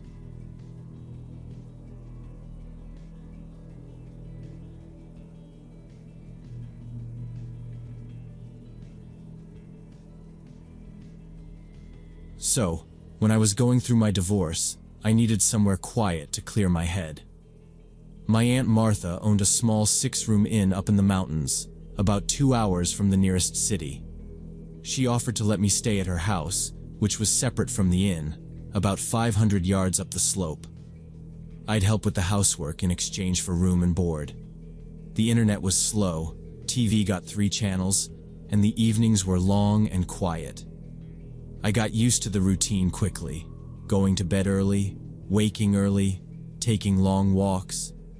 Aunt Martha often stayed overnight at the inn when she had guests, leaving me alone at the house. It was peaceful, exactly what I needed. That evening, Martha was staying at the inn because a large group of tourists had arrived. I was sitting at home going through her old photo albums. Now, before I explain what happened next, you need to understand the layout. The porch faced a narrow dirt road that curled up from the main drive.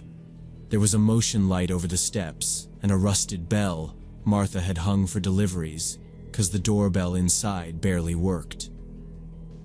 Her truck was at the inn, so the driveway by the house was empty, nothing to block a vehicle if one pulled in. The nearest neighbor was a mile down slope. My phone had 1 bar on a good night, which was normal. The kitchen window looked directly at the yard, and from the table you could hear engines long before you saw headlights.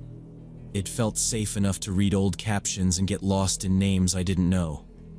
It was around 10 p.m. when I remembered I'd ordered some face cream online that morning. The site promised delivery within 3 days. I didn't think it would arrive so quickly, especially not in the evening. But then my phone buzzed with a notification stating my package would be delivered today before 11 p.m. I was surprised, but figured maybe the courier was returning home on this route and decided to drop it off. Rural favors are a thing up here. I texted Martha. Weird. Says deliver by 11? And put the kettle on anyway. I sat waiting. At 11 o'clock I heard the sound of an engine, a van climbing the dirt road to the house. I went out onto the porch. The van stopped about 20 yards from the house, but the headlights didn't turn off. I waited for the driver to get out, but he didn't. A minute passed, then another. I started getting nervous. This was strange. Maybe he was checking the address on his GPS. I called out, "Hey there! Need the porch light?" and flicked the switch. The motion lamp clicked on, throwing a dull cone across the steps and part of the yard. The van was one of those plain white panel ones, no company logo, a dent on the back fender, a temporary tag hanging crooked. Little things you notice when you're alone and trying to make sense of why someone won't just get out already. The engine kept idling. No window rolled down. No interior light. The kettle started to murmur inside and I could hear my own breathing. And I thought about how far we were from anyone. It felt dumb to stand there staring at a windshield glare like I was waiting for it to blink. Nothing. I almost went in to lock the door and just let whoever it was knock, but the stupid notification said before 11 p.m. and it was 11:06, and I was in that mindset of let's just get this done, sign and be done. I took out my phone and turned on the flashlight, waved my hand. The beam bounced off the windshield and made the glare worse, so I angled it down toward the ground like, "Hey, I see you." The van continued to idle in place, engine steady. I decided to walk over myself. Maybe the driver needed a signature or was stuck on the app or something. I stepped off the porch and onto packed dirt, counted 5 steps, then 8, and suddenly the side door of the van began to slowly open. There was no light inside, only a rectangle of black. I stopped. Something was wrong. No clipboard, no voice, no evening ma'am. Just that open dark and the sound of the engine. "Hello?" I said, thinner than I meant. The door paused half open and held. Nobody moved. The exhaust drifted white and the engine clicked in that hot metal way. I don't scare easy, but this was off. The non-logo, the timing, the way he'd parked short of the turnaround. I kept cataloging dumb details because they felt like handholds and not like me standing in a yard alone at night, waving a light at nothing. At that moment, I heard Aunt Martha's voice behind me telling me not to approach the vehicle. "Don't you go near that van," she said. Not loud, just flat and hard. I turned and she was at the edge of the woods where the foot trail met the yard. Apparently she'd been climbing up to the house on foot. She was holding a hunting rifle in that casual, practiced way she used when she checked for coyotes near the chicken pen. "Back to the steps," she said. I did, keeping my phone light down. "It's a delivery. My phone says," I started. "No, it isn't," she said. "Not up here, not this late." She added, lower. "They've been casing the inn road all week. Twice after midnight. Same kind of van." She stepped to the bottom of the steps and raised the rifle. "Driver! State your business and kill the engine," she called. When I looked back at the van, the door had already closed and the vehicle was beginning to turn around. A slow 3-point with the front tires skidding on loose rock, the nose swinging toward the trees instead of the drive like whoever was inside was flustered. Martha yelled something I couldn't make out and braced the rifle. "Hey!" she shouted and fired a shot into the air. The van took off down the road at tremendous speed, no headlights, and the sound dropped fast as it slipped behind the trees. We went inside. Martha locked the door, slid the deadbolt, set the rifle by the umbrella stand, and called the police on her old flip phone because it kept a signal. She gave our location by mile marker and the inn's name, told the dispatcher the driver had sat with a side door open, and told me to stay away from the windows. I killed the porch light and stood by the table while she repeated our names and that there were no injuries now. The deputies rolled up about 20 minutes later, grill strobes on but headlights off. They traced the turn marks with their lights and pointed to where a rear tire had chewed into the yard. One asked what I had seen, and I said plain white panel van, dented back fender, temporary tag. He said people stick on magnetic logos and peel them off before the highway, and either way, it was not a delivery service. The other asked to see the message, said the text came from an unknown sender ID, not the store, and told me to screenshot everything. They took a statement from Martha on the porch.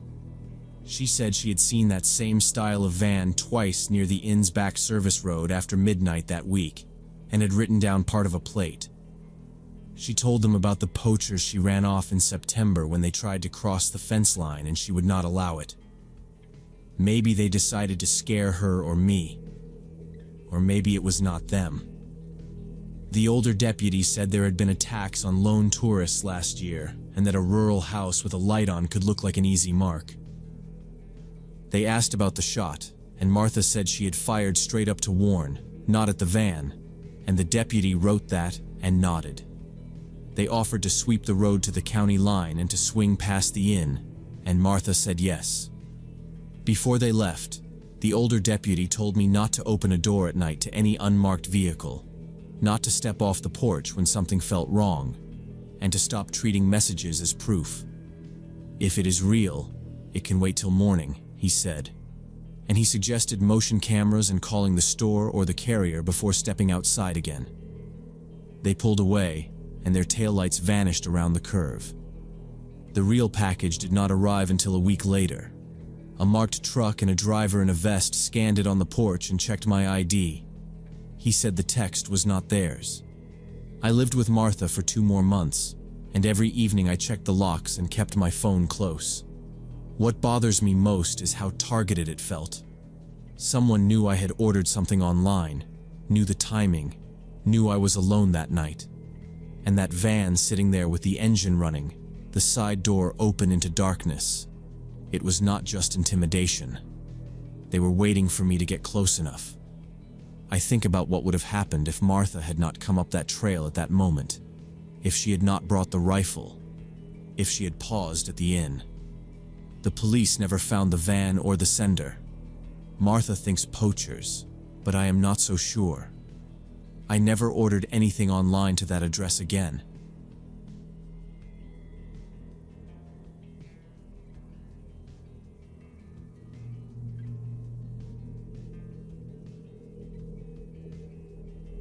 I only noticed the notebook on my balcony railing because my hand almost touched it when I was reaching for my coffee mug.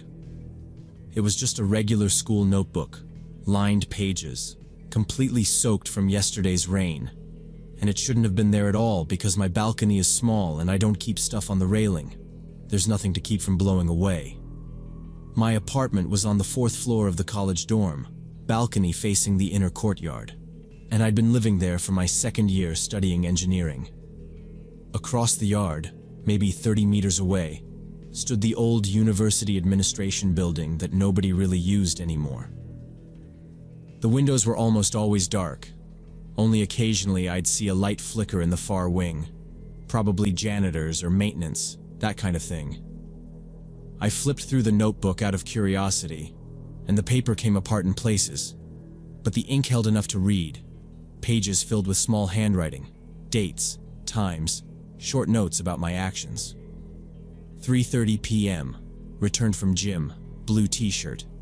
10:10 p.m. Talking on phone by window, laughing. 1:40 a.m. Turned off living room light.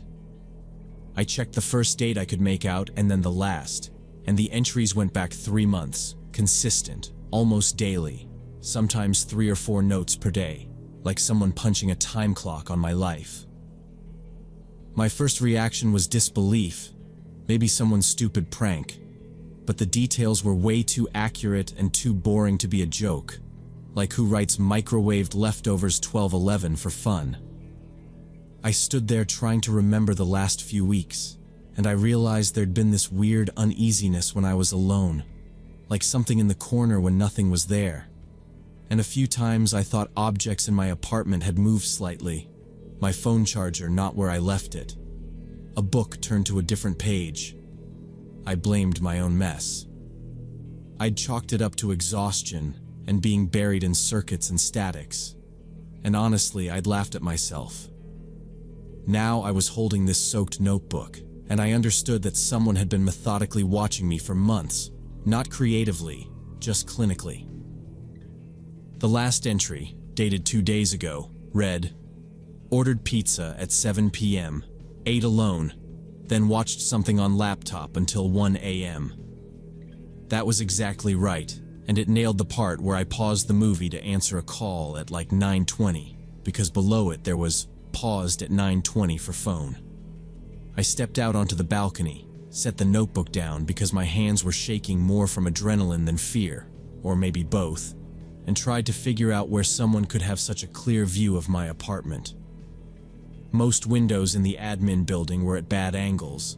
Some were boarded inside, but in the central section there was one room directly across, a window with no curtains, dusty glass, but nothing to block a line of sight. I cupped my hands to cut glare and stared at that rectangle until my eyes watered. I ran downstairs. The elevator seemed too slow, and I didn't even wait for it to show up. Just took the stairs 2 at a time, crossed the courtyard cutting over the grass because using the path felt like wasting seconds, and slipped through the back entrance into the old building. The door had that metal bar you push and it gave way with a dull clunk. The hallways smelled of dust and mold, linoleum peeling off the floor in places, those brown bulletin boards with curled flyers for stuff that ended last semester. I climbed to the 4th floor, and the air felt warmer and stiller, like nobody had opened a window up there in a year. I counted the windows as I moved, checked angles, then found the right door. It was slightly ajar, not enough to be inviting, just enough to show that it hadn't latched. I pushed it with 2 fingers, stepped in, and stopped. Inside was a folding chair facing the window, legs splayed a little like someone had leaned back hard, and a plastic table with takeout food boxes and a half-empty bottle of water. On the windowsill lay a pair of binoculars with a rubber neck strap. Nothing else, no backpack, no clothes, no ID. Just this improvised observation post like something you'd set up for a few hours and then reset again tomorrow. I grabbed the binoculars and looked out the window, and my apartment was perfectly visible, even better than I expected. Every detail of my living room, the corner where my couch stood, the desk by the window where I worked on my computer, the little lamp with the chipped shade, everything laid out like a diagram. I lowered the binoculars, and my brain started doing simple math about distance and angle, and how if the chair stayed put, the lens height matched mine seated at the desk. I reached down and opened one of the takeout boxes with my knuckle. Cold noodles, chopsticks snapped cleanly, no sauce packets, nothing with a logo that would help. I touched the water bottle. It was room temperature, cap twisted on, but not tight. I stepped sideways, checking the door frame for tape or a hair or anything that would tell me if I'd just broken someone's cheap security. And that's when I heard footsteps in the corridor and froze. They were approaching slowly, methodically, then stopped right outside the door. My heart was pounding so loud I thought it was audible from outside, and I didn't breathe. Didn't even shift because the floor under the linoleum had that weak spot that creaked. And I didn't want to announce myself. Not here. Not like this. A few seconds of silence stretched. Nothing but that low building hum. And then the footsteps moved away in the opposite direction. Careful. Like whoever it was didn't want to run but needed distance. Which made sense if they knew how sound travels in these halls. I waited 2 more beats, counted them out of habit the way we do in labs when we watch a meter. Then I eased the door open with my knuckles and kept my shoulders square to the frame so I wasn't a clean silhouette. The corridor was empty to the left and right, just long beige walls and wired glass in the stairwell door. No loose paper, no shadow moving, nothing. I said, "Hey," loud enough to carry, felt stupid right after, and nothing answered, just the HVAC clicking somewhere. I jogged for the stairs, pushed through, and looked down the square shaft where you can see between flights. Nobody, just flaking paint and an old coffee cup on a landing that hadn't been there earlier. I went down fast, hand on the rail, 3 steps, turned the corner, and the only sound was the echo of a door slamming somewhere below, heavy and metal, direction hard to pin. I took the next flight 2 at a time, cut through the ground-level corridor past a dead vending machine and a mop bucket, and hit the push bar to the back exit. Daylight made me blink, and the door thudded behind me. And now the courtyard was the same as always. Brick, patchy grass, the bike rack, except for 2 students cutting toward the library with backpacks, not even glancing at the admin building. I scanned the paths, the service lane, the dumpster alcove, and nothing moved. Whoever it was had vanished, like they'd rehearsed it, like they knew the angles better than me. I listened for footsteps that weren't mine, and heard wind in the vent grates and a car horn from the street beyond the dorms. Nothing useful. I looked at my dorm windows and then back at that dark rectangle I'd been standing behind minutes ago and thought, okay, either they're still up there in a different room or they're gone completely. I realized I was still holding the binoculars, my fingerprints all over them. Dumb. But I didn't want to leave them because then they'd vanish too, so I kept them and walked to the center of the yard to get a better angle, straight sight lines. From there, I could see up into my living room, the floor lamp, the couch arm, the edge of my desk where the laptop sits. all the straight geometry that made this possible, and it hit me how open it all was. I raised the binoculars on reflex, focused, caught my own window crisp, then lowered them, because if someone else was set up in a different room, they could watch me doing exactly that and add a line about it. I checked for any non-student movement, maintenance cart, security jacket, anything, and got nothing, just normal campus. I checked the time on my phone, thought about calling campus security right then decided I wanted the evidence in my hands first before any of this walked away. I headed back toward my building, but halfway there I stopped and turned to face the admin windows one more time, trying to decide if the silhouette I thought I saw was actually just my brain pattern matching against glare. The longer I stared, the less certain I was, and the feeling crawled up my neck, so I went inside. After that, I installed heavy curtains on all my windows and didn't go out on the balcony for several days. I turned the notebook over to university security, but they found nothing. The building had no cameras, and access was open through an unlocked back door, and the officer basically said they'd increase patrols and to call if anything else happened, which felt like a form letter. Sometimes, late at night, I look at the windows of the admin building and I think I see a silhouette behind one of them. Just a darker shape that doesn't line up with the mullions.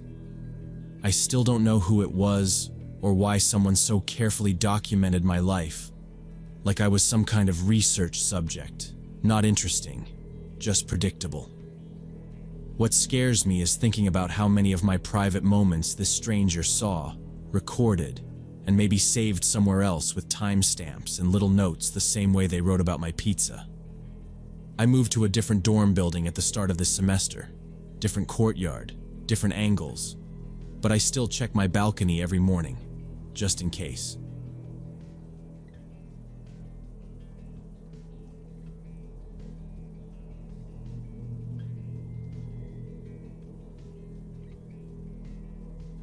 Back in 2008, when I was 13, our school was this typical red brick building from the 50s with a maze of hallways and an old basement where students weren't allowed to go. Samantha was in my 7th grade class, and people called her weird behind her back. Sometimes not even behind her back, and she never reacted except to stare right through you. She filled page after page with black spirals, like tight circles that swallowed the whole sheet. And if a teacher asked what she was drawing, she'd clamp her notebook shut and hunch over it. The admin knew she had issues. This was before anyone really took that seriously at our age. Like they'd just say, give her space, and move on. And twice she shoved kids in the hallway for brushing her shoulder. Got 3-day suspensions each time. The principal kept saying inclusive education, his words. And then she tore up a few textbooks in the library. Literally ripped the covers off, and her parents pulled her for a month to homeschool. But then she came back like nothing had happened. My locker was 2 down from hers, and I remember the sound her binders made, like this scraping stack she carried pressed to her chest, and the spirals were everywhere. Fronts of folders, margins of quizzes, the backs of worksheets, like she couldn't stop. Once I heard a teacher whisper that her parents were trying everything, which meant nothing to us. She still sat alone at lunch, still stared at the floor during group work. If you said hi, she either didn't say anything or she'd flinch and mutter "don't," which, yeah, made people keep their distance. There were signs we didn't clock. She always paused by the gray metal door that led to the basement. Janitors only. Chained latch. Do not enter, in faded block letters. And she'd stand there a beat too long, like counting. Once I caught her tracing the chipped paint with her fingernail. I remember thinking it was just Samantha being Samantha. We all did that, shrugged and moved on. 'Cause what are 7th graders supposed to do about a kid who draws black holes all day? On Friday night we had the science fair and the building stayed open until 9. Which felt huge to us, being in classrooms in the dark with display boards and extension cords taped to the floor. Parents walked around with punch cups, and teachers pretended the volcano projects weren't all the same. I helped my friend set up his potato battery, and then went home early because my mom had to be up at 5.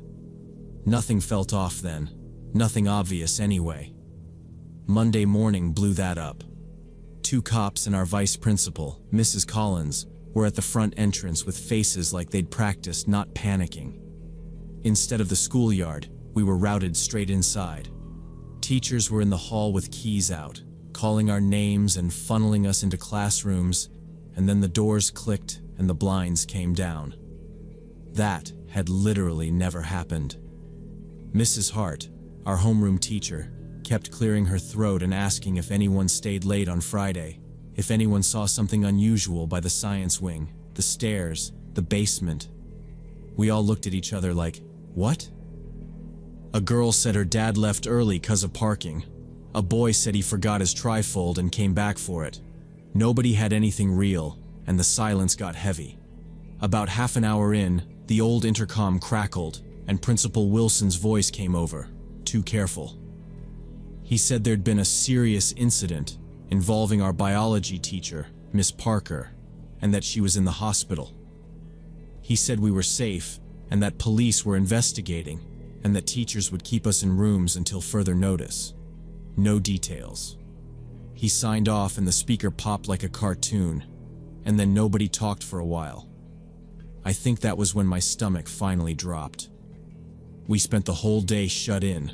No recess, no gym, just quiet reading and board games that didn't feel fun. By lunch, the rumor mill was going. 8th graders said a teacher got attacked on Saturday morning. 6th graders said someone broke in and smashed microscopes. Mrs. Hart kept saying, "Don't speculate," and "Let's be respectful." But the whispers didn't stop. By 3rd period, I realized Samantha wasn't there. Actually, she hadn't been there Friday either, and that felt like a detail I should have noticed sooner. I wrote her name on the top of my notebook without meaning to, and then scratched it out so hard the paper tore. That evening, my mom had her phone out at the kitchen counter, scrolling the parent chat, and she told me what people were saying. Half of them swore. They had it from a reliable source. Miss Parker, she was 26, first year out of college, the kind teacher who let you redo labs if you messed up, had come in Saturday morning to grab materials for Monday's lesson. She'd parked out back, used her teacher key, and headed for the basement storage where they kept the old microscopes and boxes of slides.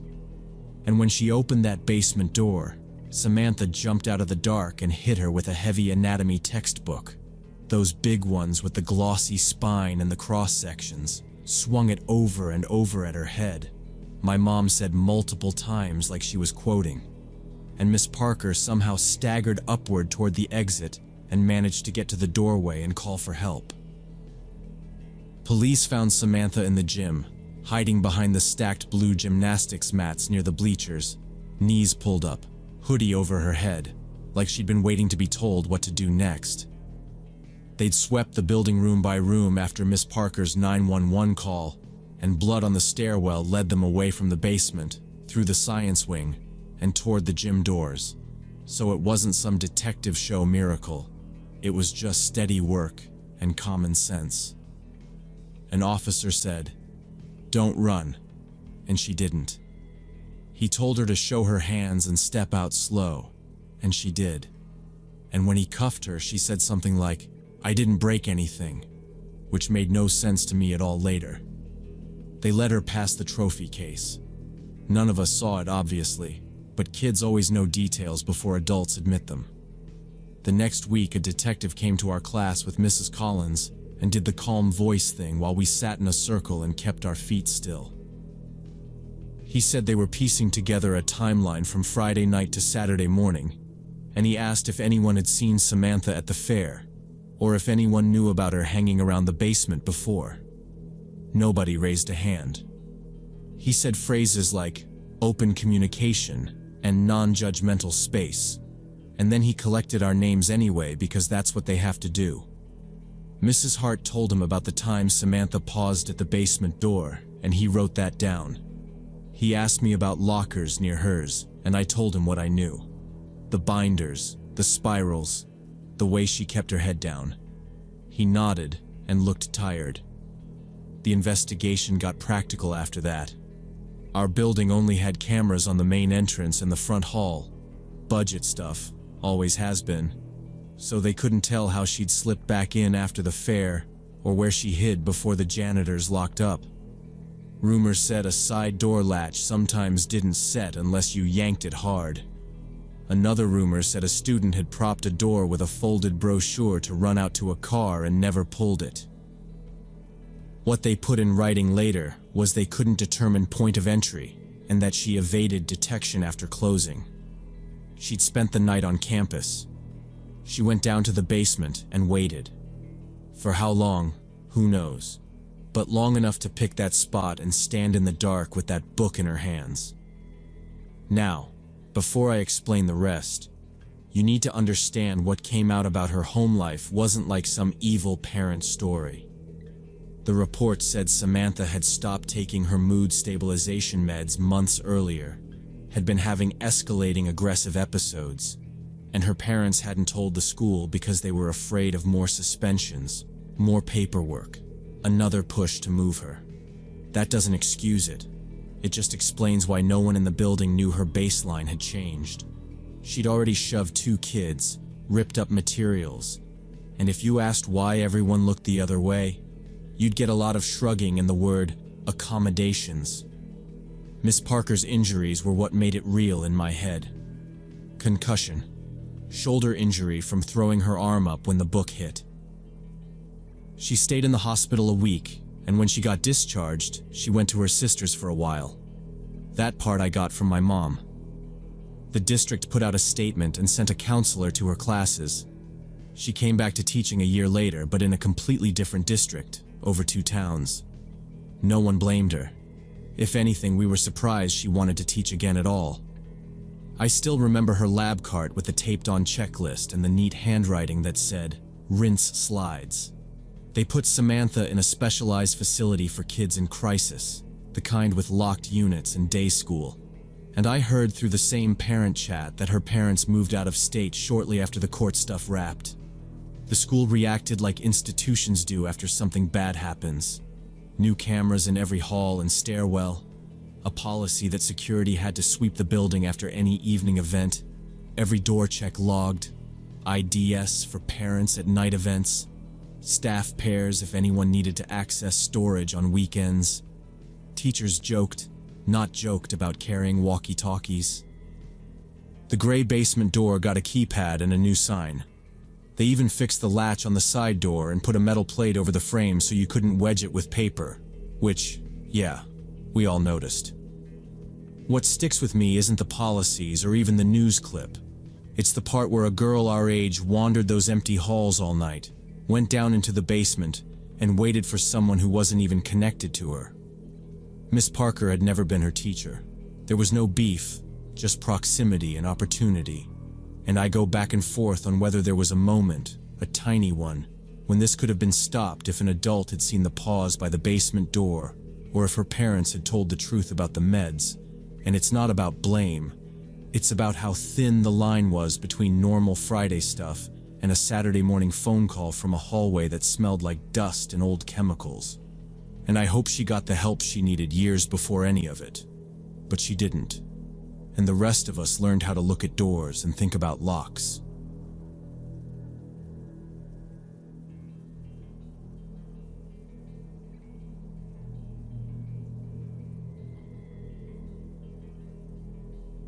So this happened on a regular Thursday night. Nothing special about it. I was just grabbing groceries after work. It was around 8 p.m. when I finished shopping and headed to my car in the supermarket parking lot. The lot was still pretty well lit, but most people had already cleared out from the after-work rush. I loaded my bags into the trunk, got behind the wheel, and pulled out onto the main road heading toward my neighborhood. It was a straight shot, maybe 15 minutes, and I had the radio on thinking about what I'd make for dinner. Traffic was light, just a few cars passing in the opposite direction. Everything felt completely normal, and I was relaxed. About 5 minutes into the drive, I noticed a gray sedan in my rearview mirror. staying a steady distance behind me. At first, I didn't think much of it. We were on a main road and lots of people live this way. But when I turned onto a side street toward my subdivision, the sedan turned too. I frowned and decided to test it. Instead of continuing toward my house, I made another turn, left onto a street I never use. The sedan followed. Now I was sure. This wasn't a coincidence. My heart rate picked up and I gripped the wheel, trying to figure out what to do. I told myself maybe they're lost. Don't be dramatic. I took another right, then a slow roll through a cul-de-sac and back out. The gray headlights paused at the stop sign and then slid after me again, same gap. I checked my doors, locked, my gas, half tank, and my phone on the passenger seat with the cracked case. The road had a couple of speed bumps. I eased over them, hoping they'd pass. They didn't. I feathered my brakes, then accelerated. They mirrored me like I was on a leash. I even flicked my turn signal right, then went straight. Petty, I know. But their blinker never came on. They just shadowed. Now, before I explain what happened next, you need to understand my neighborhood layout. If you turn right at Maple and then left at the elementary school, that's the quick way home, 2 more blocks. If you miss that, you end up in a pocket of dead-end streets with long stretches and not many houses, just wooden fences and blind corners. I'd walked that route with my neighbor's dog and always thought how easy it would be to box a car in there. So I made a rule right then. Do not turn into the pocket. Do not stop where someone can trap you bumper to bumper. I rolled past Maple on purpose, made a wider loop toward the commercial strip. The sedan came with me. I did the old driveway reverse. They idled at the curb like they were waiting for me. I backed out and kept going. I killed the radio because it felt like static. A car coming the other way flashed brights. I thought of flagging them, but decided no. At a bus stop, a lone guy scrolled his phone. I didn't stop. At the next main intersection, the light flipped yellow. I took it, and in the mirror, the sedan punched through the red to stay with me. I sped up a little, hoping I was wrong. The sedan matched me. Should I call the police? What do I even say? A car is behind me. Then I remembered the advice. Never go home, go somewhere public. A 24-hour gas station was coming up. I thought about pulling in. But there was something better. Our police station 2 blocks over. I pass it every morning. I eased into the left lane like I was setting up for the gas station, then signaled right at the last second and cut to the frontage road toward the station. The sedan hesitated, then swung across late, clipping the rumble strips. That told me this was about me. My hands were slick on the wheel. I said, "Do not stop. Do not get out. Keep rolling." I grabbed my phone from the passenger seat and pulled up the emergency screen, finger hovering over the dial button. Without signaling, I suddenly changed direction at the next light, heading toward the station. The sedan slowed but kept following, maybe 3 car lengths back. I kept my speed steady and aimed for the police building. When it came into view, I turned hard into the lot and rolled right up to the front doors. The sedan went straight past without slowing and disappeared around the corner. A duty officer stepped outside. I told him a gray Toyota Camry had tailed me from the supermarket and gave him the plate I'd memorized. He wrote it down, said they'd run it, and offered a patrol to follow me home. Inside the lobby, he radioed dispatch and asked quick basics: time, turns, where I first saw them. I added the right rear brake light looked dim, and there was a dent by the trunk lock. He said, "Good eye," and told me I'd done the right thing not going home. Another officer said a unit was a minute out. 2 minutes later, a cruiser idled behind my bumper. The older officer said, "We'll ride your tail all the way. If you see that Camry again, don't stop, not even at home. Hit the horn and we'll take it." I called my neighbor to expect me, just in case. We took the main road back and the turn by the elementary school. No sign of the Camry. The cruiser waited while I hit the garage remote and pulled in, then scanned the street and rolled off slow. I locked up and set the grocery bags down on the kitchen mat so I wouldn't drop glass. I kept my phone on the nightstand with emergency open. After lunch, a detective rang. He said the plate hid in their system. The registered owner was tied to attempted abductions in neighboring counties over the past 2 months. He laid out the pattern: follow women from grocery lots, tail to isolation, force a stop. My case fit the start of it. He likely wanted me on an empty street or in my driveway. Going straight to the station broke his script. He asked for a formal statement and said they might show me a photo lineup. I agreed. He mentioned cameras at the supermarket and asked for my receipt time. He said, "You did the 3 big things. Didn't go home, didn't stop, came to us." A week later, he called again. They'd arrested the guy in another town after he tried the same thing, and the woman dialed 911 while driving. She kept dispatch on and gave streets. Officers boxed him in at a light.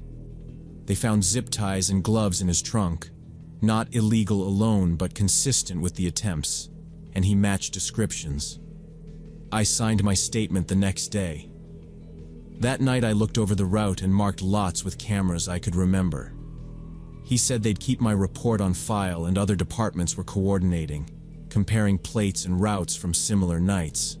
Now I'm obsessive about mirrors before I even back out of a space, and I keep my phone on the seat with 911 pulled up if it's dark. I park under cameras when I can.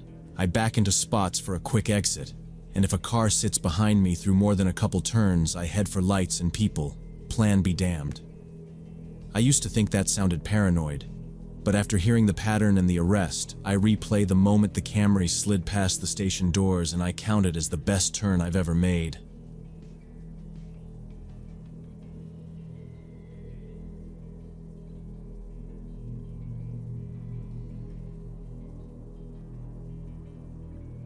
I used to work night security at this small natural history museum in an old 3-story mansion. Museum closed at 6 p.m., then security took over. Usually 2 of us worked, one at the front entrance, one doing hourly rounds. That particular night my partner called in sick and I was alone, which was rare. I wasn't thrilled about it, but I'd done doubles before and the building wasn't exactly wild at night. Just lots of creaks and that old radiator hiss. And I stuck to the route. Entrance, basement boiler panel, 1st floor galleries, 2nd floor minerals, 3rd floor offices, then back to cameras. Around 2 a.m. while checking the 3rd floor, I heard this weird sound from the stairwell going down.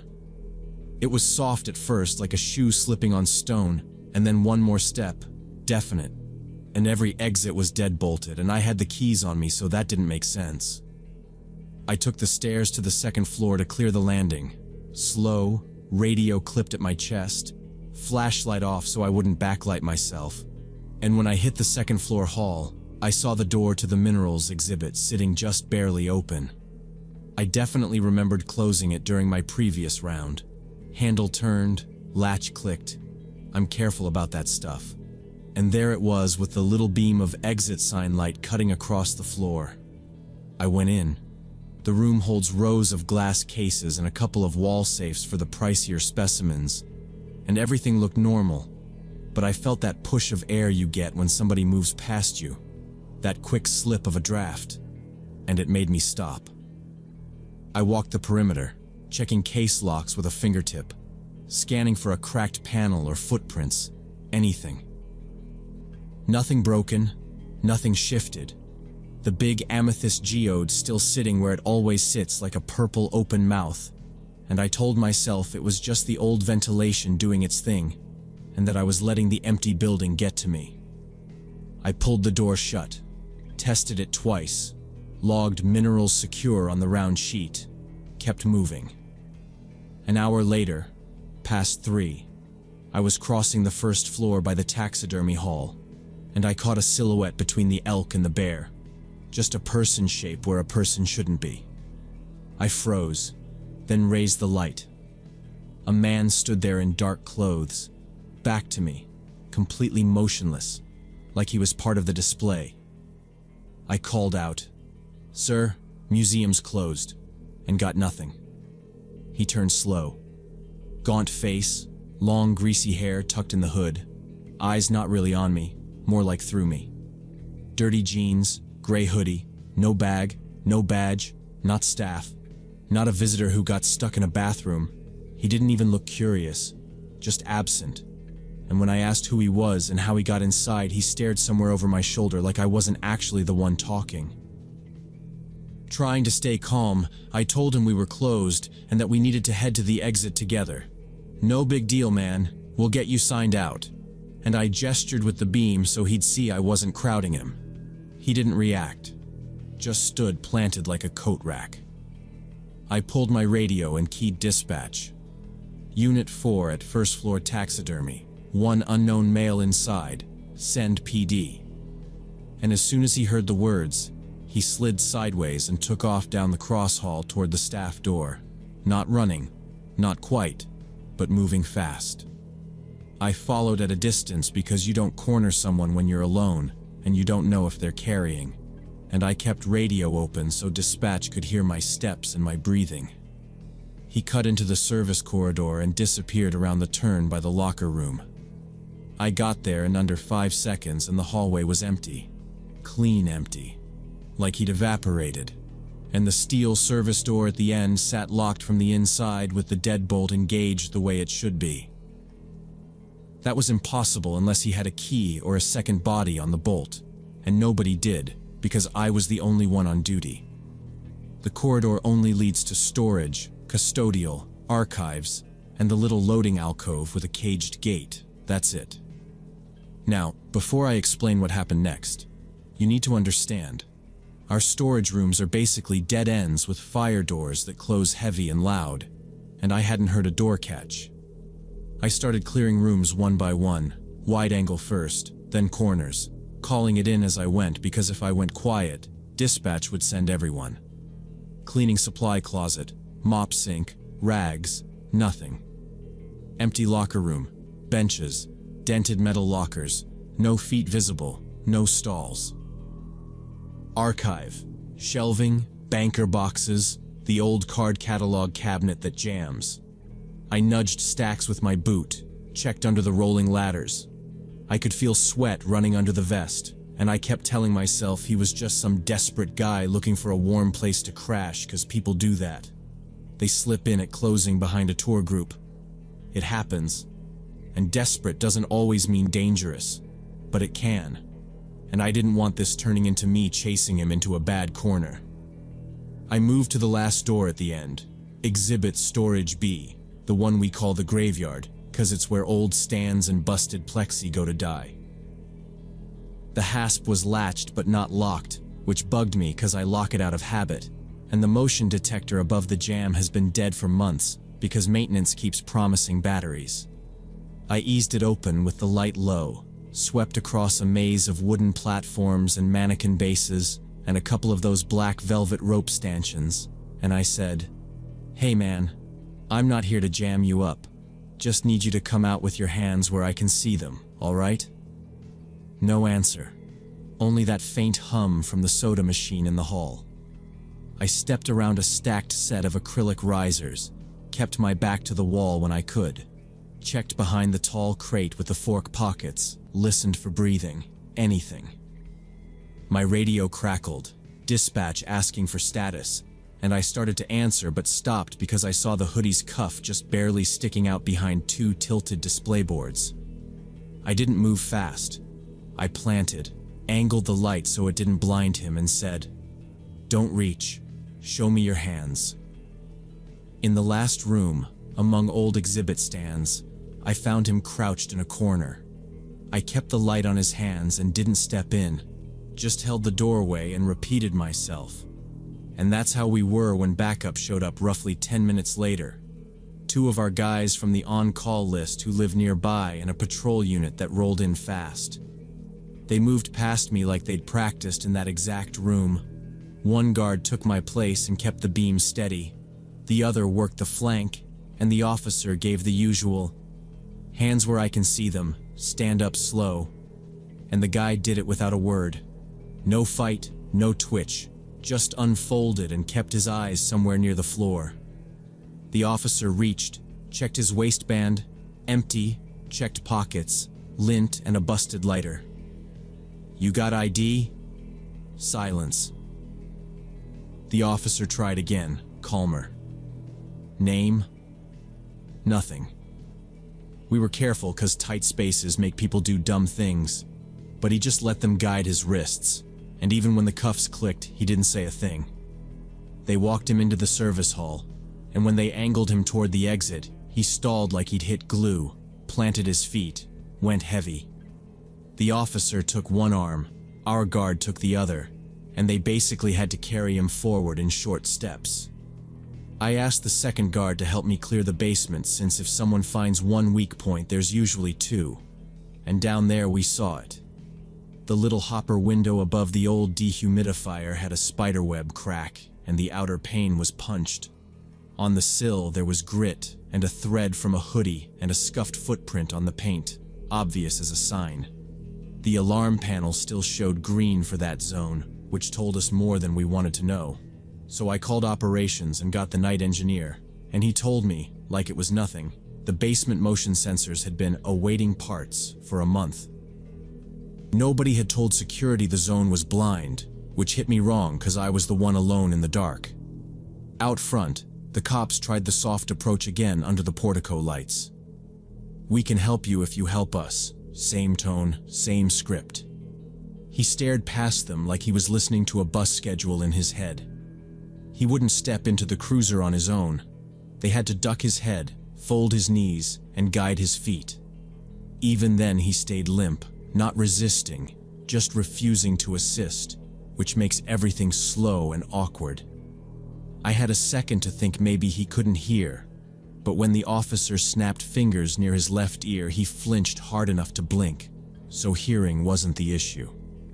They shut the door, logged the transport, and the whole time he never looked at me once. I finished my incident report at the desk, wrote down the window, the sensor status, the times, radio traffic, all of it.